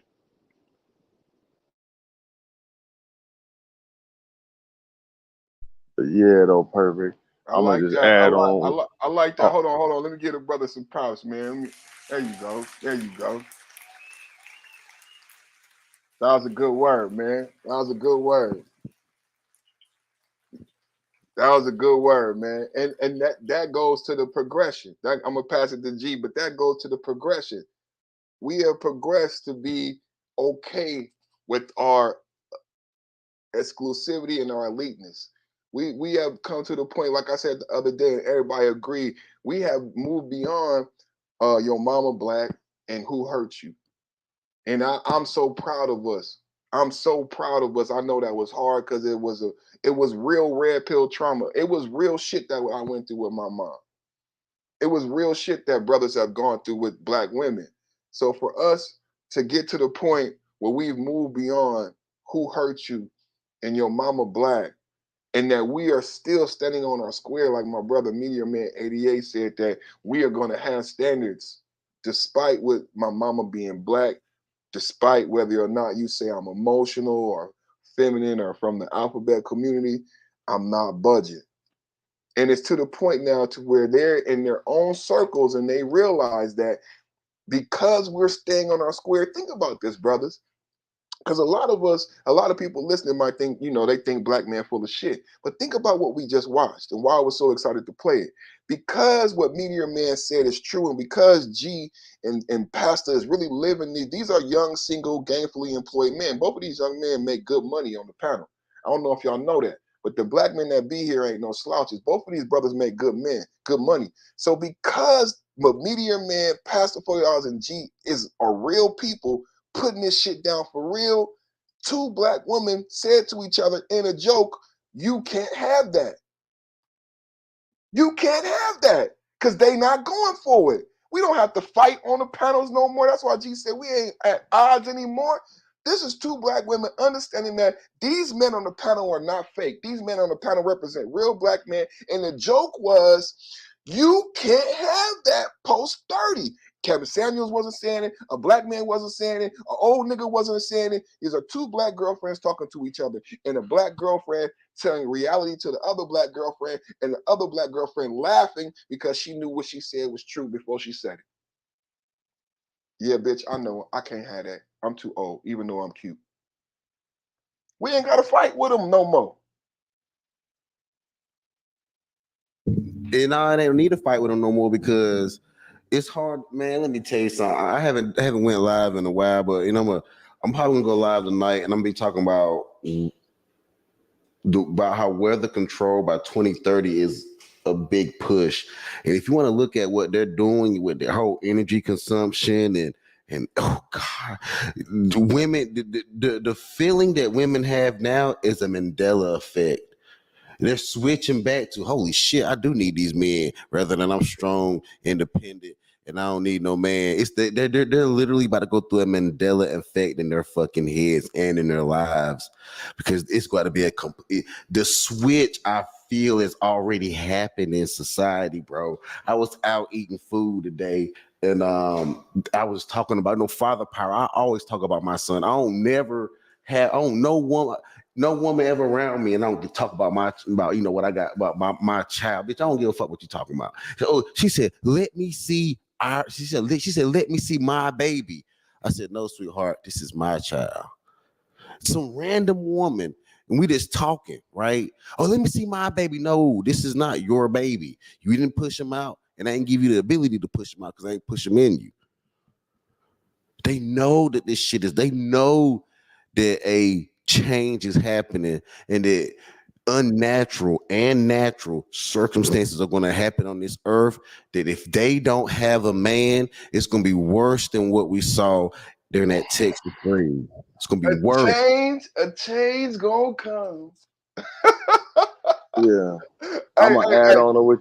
Go ahead. I'm going to play the video. Go ahead, G, and I'm going to play this video. And I'm going to just add on to what you brothers saying, man. Like, as black men, we have never gotten our just due, right?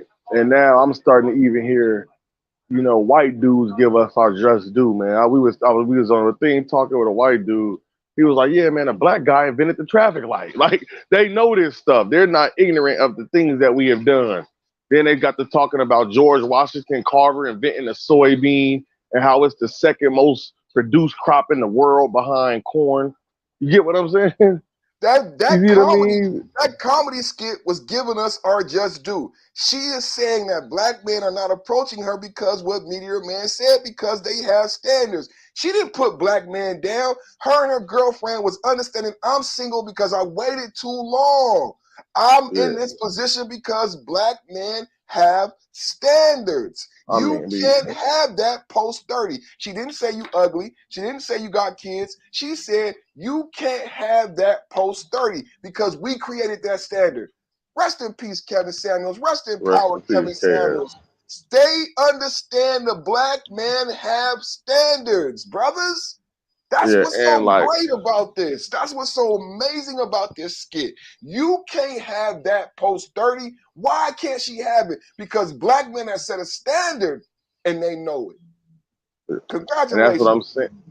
Yep, and that's what I'm saying, bro. Like, people recognizing, before the information was hidden, there was a lot of stuff that was hidden.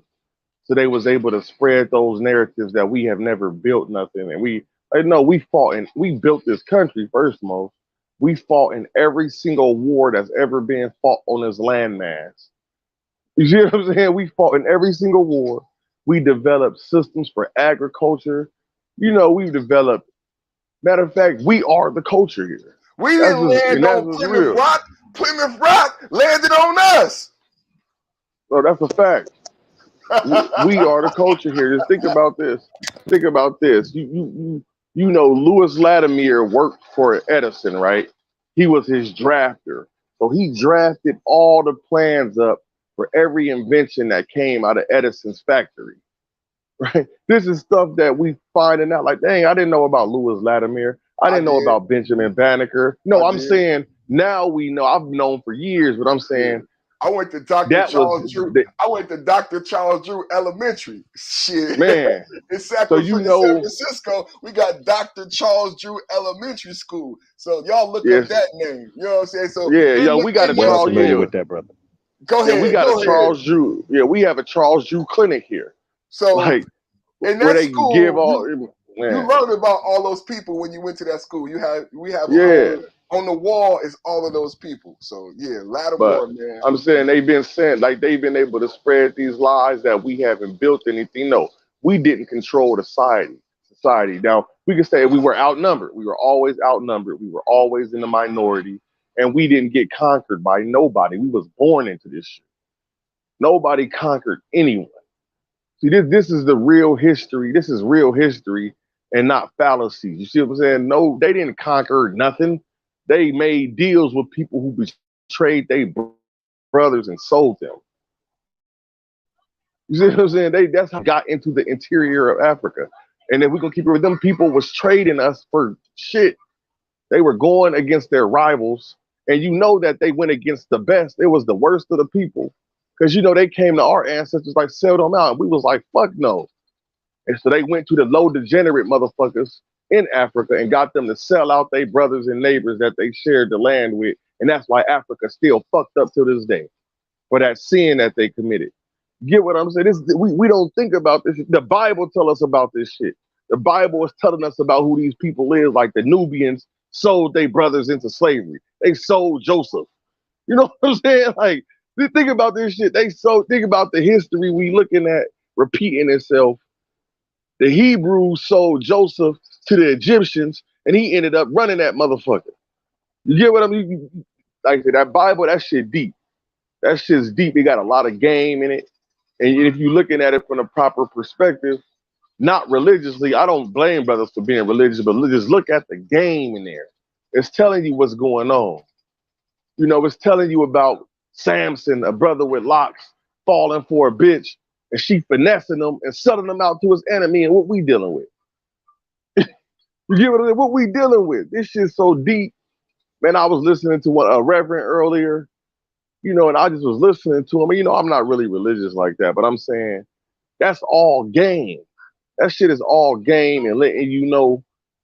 I'm not saying whether Samson and Delilah was true characters, but look at the actions that's going on. We Samson. We've been getting Delilah for the last 60, 70, 100 years, 200 years over this motherfucker. We've been trying to, man. And if you pay attention to the story of Samson, he was always forgiving Delilah. She betrayed him multiple times before she even gave him up to the authorities. You get what I'm saying? She had already betrayed him 4 or 5 times. I like that, Delighted. We've been getting delighted, y'all, for a hell of years. That's staying with the Perfect Timing podcast right there. Don't get delighted, man. So just think about that story. Like, this was a brother. His people was the poorest people in the land. They stood up for themselves and became productive, and he was leading these people in productivity. So the authorities wanted to kill him. They didn't go with no enemies. They didn't go to the men to get him because they knew the men was behind them. The men were following them, just like the men back in the day were following Malcolm. They was following Martin.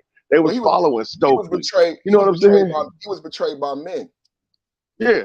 He was, you know what I'm saying? He was betrayed. He was betrayed by men. And no, Martin was, yeah. He was betrayed by this men. Is the thing. He was, but no, Samson was betrayed by men. Those men used Delilah to get Samson. That was a whole setup. And this is my thing. The specific thing with Malcolm, I'm not insulting a brother, but you traded on your brother because he got some pussy. Like, think about how fucked up our mind. Like, you got some pussy, so you traded on the man that brought you enlightenment. And I'm not saying neither way. I'm not judging them harshly, but I'm saying if you look, what do you do to somebody that betrays the camp? This is real shit. Like, what do you if we got a movement and what happened if you in the United States Army and you betray the motherfucking army? What do the army do to you? Do they let you just leave and go start your own organization? I think in that situation it was like Tupac and Biggie. I think we're very blessed to be alive to see Tupac and Biggie because we know it really wasn't what the media made it out to be. So I think the controversy between those individuals were more than what the media made it out to be, and I think they were able to come to an agreement over that situation. And I think everybody else, because they gotta have a story, right? So the movie has to write a certain. You know, the brother who wrote the autobiography was an agent, right? Alex Haley was an agent, right? And he told he was an agent, yeah. So I don't believe that it was so contentious, and we already know that the FBI files been open. That the FBI is the one who did the incident, and no one from the organization actually was part of the murder. But man, Biggie and Pac was friends, bro. When Biggie came to Cali, he used to go to Pac house and sleep. So they was making money. I mean, 50 Cent said this. 50 Cent said he was talking about he had dissed Joe Budden or somebody, and he seen him at backstage, and he said, "Blood, you messed that up." And he said, "What you mean? I thought you wanted to hurt me." He said, "Nah, when I dissed you, you were supposed to diss me back. Both of us could have sold more records." Yep. Yeah, He was 50, like, 50 he low was, key, 50 low key a genius, bro. That yeah, he man's was like, intelligent. he's like, you missed out on a marketing opportunity. When I dissed you, if I diss somebody, that's like helping you. If 50 Cent disses you, that's like look at French Montana. French Montana was mad with 50 Cent dissed him, but French Montana was dead to the world. French Montana was dead to the world until 50 Cent dissed him. That put him on the map. Beefing with 50 Cent over that little car make people talk about French Montana again. But you Right? know what? They was all afraid of the Ja Rule effect. But if you look at it, 50 was really trying to help Ja because he did help Ja Rule actually because by destroying his career, not really destroying his career, but let's say destroying his career. When the feds raided them and Murder Inc. and Irv got in them, it ended up helping them out that he took that quick L from 50 before he got raided. Because Yeah, but I'm a rapper. that Because whole I'm a rapper. situation, yeah. I'm a You know rapper, that whole right? situation with 50 and Ja, yeah, that Ja Rule wasn't never no street cat anyway. Yeah, he was 50 a a real Jehovah's Witness. street cat. He was a You know what I'm Jehovah's saying? Witness. And that shit happened we ain't gonna even talk about why it happened because we But let's wasn't go. there, so Hold we on. just know interjection. Yeah. Let's go to this video. Let's stay on topic. We talking Let's about do the video, yeah. we talking about women striking out, episode 2, and we're gonna do an episode 3 because they're gonna keep striking out as long as they in their delusion. So let's do a little quick video, and I'm about to get up out of here soon. I hear my wife stomping around. I'm supposed to be taking her out. It's Friday night, Northern California. It's a beautiful sunny night. It's gonna get dark till 9 o'clock, and we're gonna go have a flight. I hope y'all see my shorts. Me and my wife, we be doing flights and bites. So I'm gonna go get her a flight at this new spot that they got around here. Some flights and some bites. So let me play this video. Hey, and you better stop getting so fly on them shorts, man. I'm gonna have to start stomping down on you, man. You be fly, you be having your hair up in a bun. I'm like, look at this nigga, think he fly. Okay. Obviously, I'm gonna have to start stepping down, man. I was in Oakland, man. We was in Oakland at the beach the other day, man. I was like, we really blessed. At that beach, there's a view of the Bay Bridge and the Oakland Bridge, man. And it was a gorgeous day, man. There's no place in the world like the Bay Area where you can see both bridges like that on the beach. The water was gorgeous. So we're really blessed to be living this life. That's why I pray a blessing and the covering over everybody that watch and listen, man, because this joy and blessing I have is not just for me. You know what I'm saying? That's what's so beautiful about the Black Manosphere, man, is if you could get over your red pill trauma, we want success for everybody that comes in contact with us. This blessing is not just for me, man. You know, go ahead. I just had another short go over 1,000 views of a Oh, lawnmower. man, congratulations, Of a lawnmower I did. Congrats. Yeah, because I saw a lawnmower that has these futuristic tires where it's just literally like a slab of we gotta stay on topic. But it's like this a slab of rubber, and then they have go watch it. These are some very weird looking. I'll put it up. Put the link in the back. I'll pull it up. We can watch it after I watch this. It's really I short. It's really short. It's yeah, really shorts short. is only 60 seconds. But let's check this out. Send it to me in the back chat. We can take a look at it. Y'all make sure y'all subscribe to my brother Pastor $40, man. And I don't know if you create content, Meteor Man, but if you do, man, make sure y'all check out my brother Meteor Man 88. And thank you for joining the panel. Let's watch this video real quick.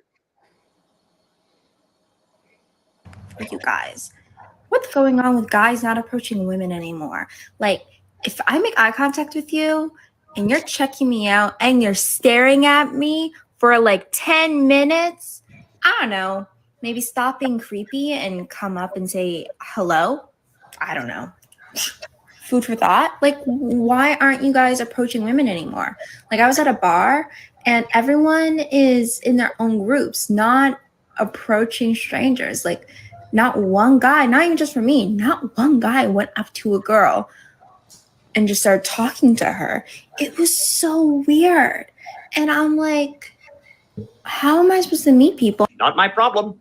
So it's been brought to my attention that men no longer want to come up to women anymore due to sex allegations, women being just so rude and disrespectful, and rejection. I didn't know that was a thing. I didn't know men didn't want to come up to women anymore. I'm barely finding this out. Why do women choose to cuss guys out when they come up to them and approach them? I have no idea. I apologize for that. But there's just too many fine men And if it takes me, the women, having to come up to you guys and shooting my shot, saying what's up, being the big stepper, then I'll just have to do that. And I'm going to just start coming up to you guys and shooting out compliments and see where it takes me. So if I start coming up to y'all in the grocery store and I say, excuse me, sir, you are just so sexy, I want a response. Okay, I don't want none of that shy stuff. Go for it. Ladies, I know it's scary, but go ahead and ask out that guy. Last night, I asked out the guy that I've liked for such a long time. I did that. And did he say yes? Absolutely not. Frankly, I don't think you're my type. Out. Real men of genius. Real men of genius. Yo, why he say no? Okay. Man, listen, man. We only feed our women that's already under us. We do not feed stragglers, brother. Man, come on, man. Hey, y'all, we about to come on 2 hours. I'm about to close it out. I'm gonna send it around. Let everybody get their closing statements, man. And I'm gonna get out of here, man. Go get hot and loose and wiggle my ass and do the Watusi, man. Pastor $40, what you got on it, man? I just want to show this quick little short right quick of these tires I was talking about real quick in the back chat.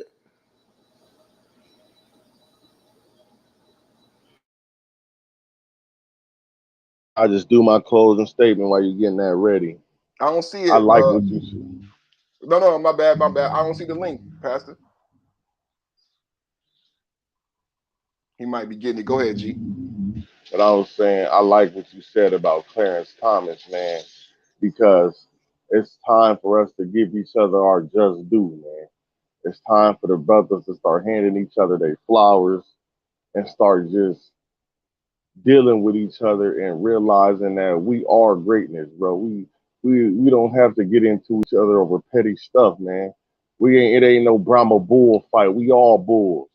You know what I'm saying? We all got our own situations going on, and we don't need to clash with each other over nothing petty. That shit's over with, man. That shit's over with, man. We all have the same goal. You know, it may be a different objective, but we all just trying to live good and be successful, be comfortable, and take care of our offspring. You know what I'm saying? That's all we trying to do.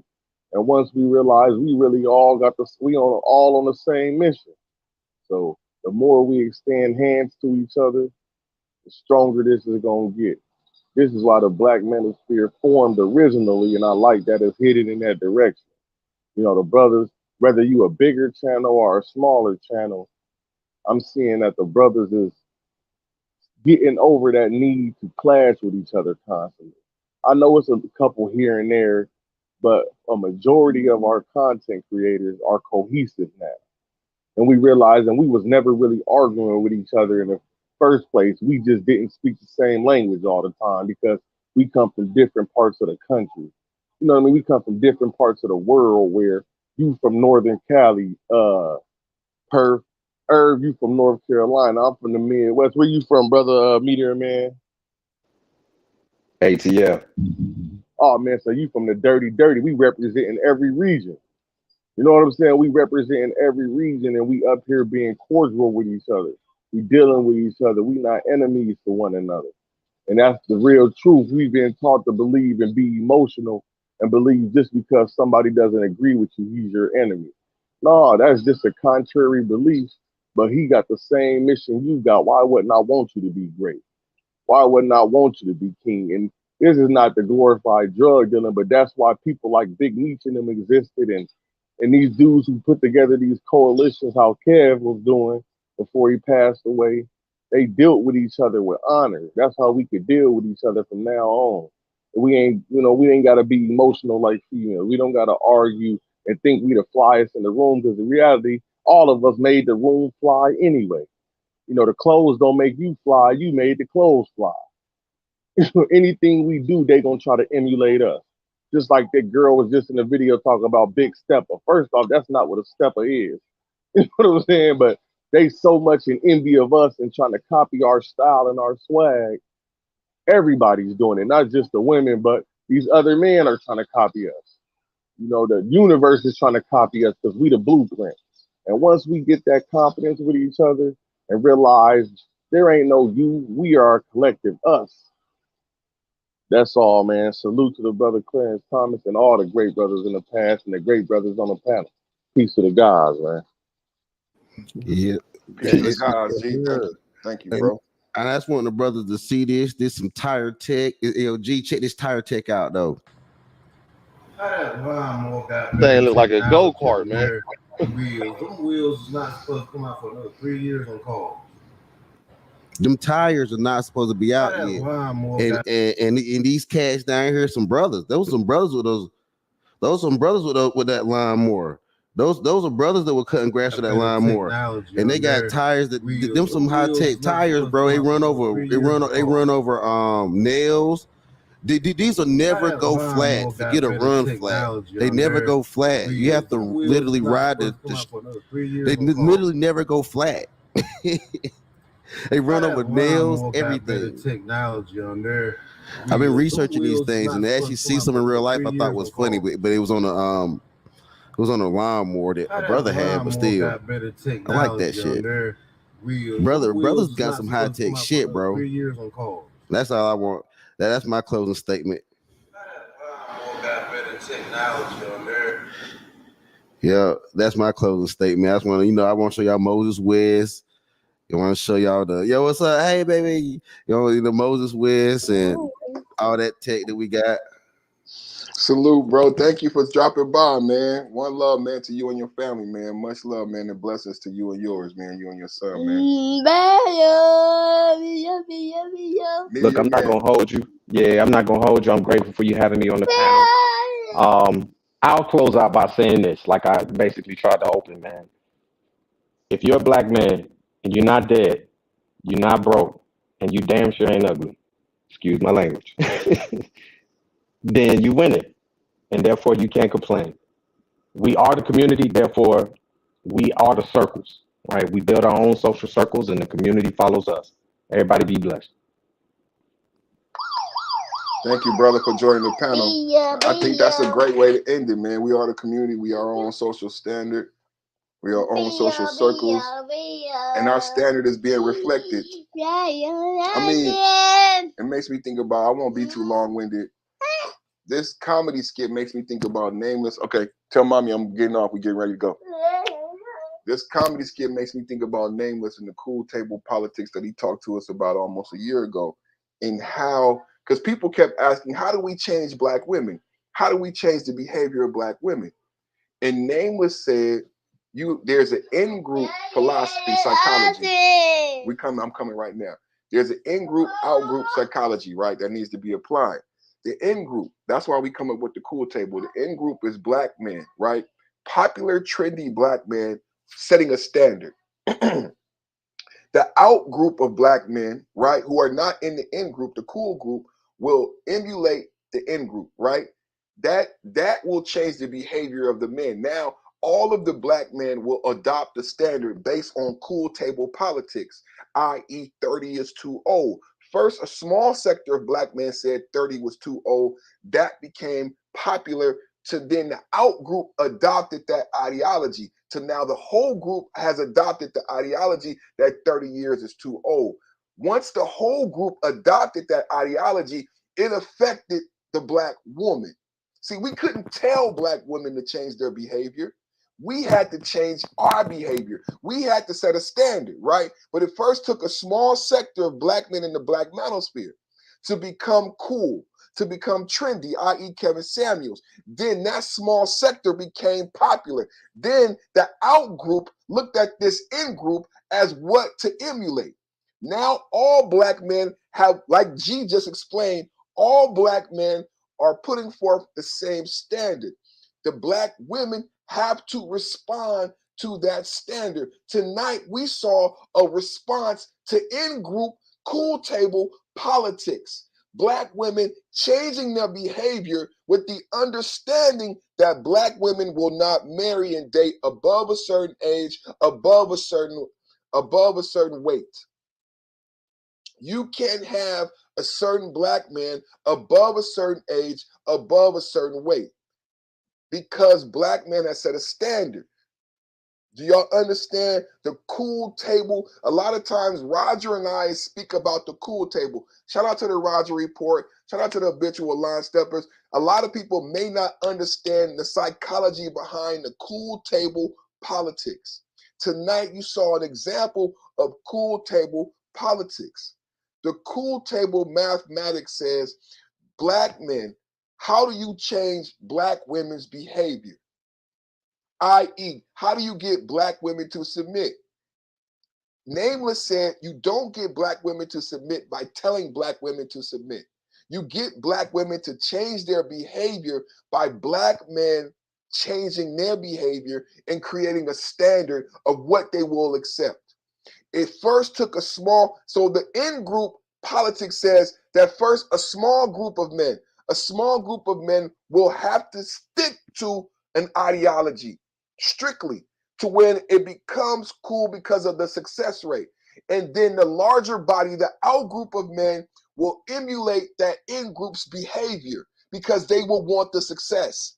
The out group will emulate the in group to mimic the success of the in group. That's why my name is perfect. What can you do with perfection besides emulate it, immutate it? You cannot do anything else with perfection but emulate it, right?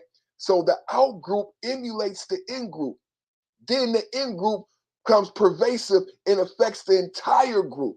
Now the entire group has a standard that affects the behavior of the woman. Thank you guys for watching. Everybody be blessed. I'll see you guys next week. My name is Perfect. Perfect Timing Podcast. We out, y'all. Shout out to the whole family. Meteor Man, Kinsey and Red, Pastor, Radiology. Thank you for joining the panel. G, Deborah, Mrs. Perfect Timing, Tracy, everybody new in the chat. Anybody, KP from KC5, Mrs. KP Bailey. Man, anybody that I missed, man, I love y'all all. Have a good evening.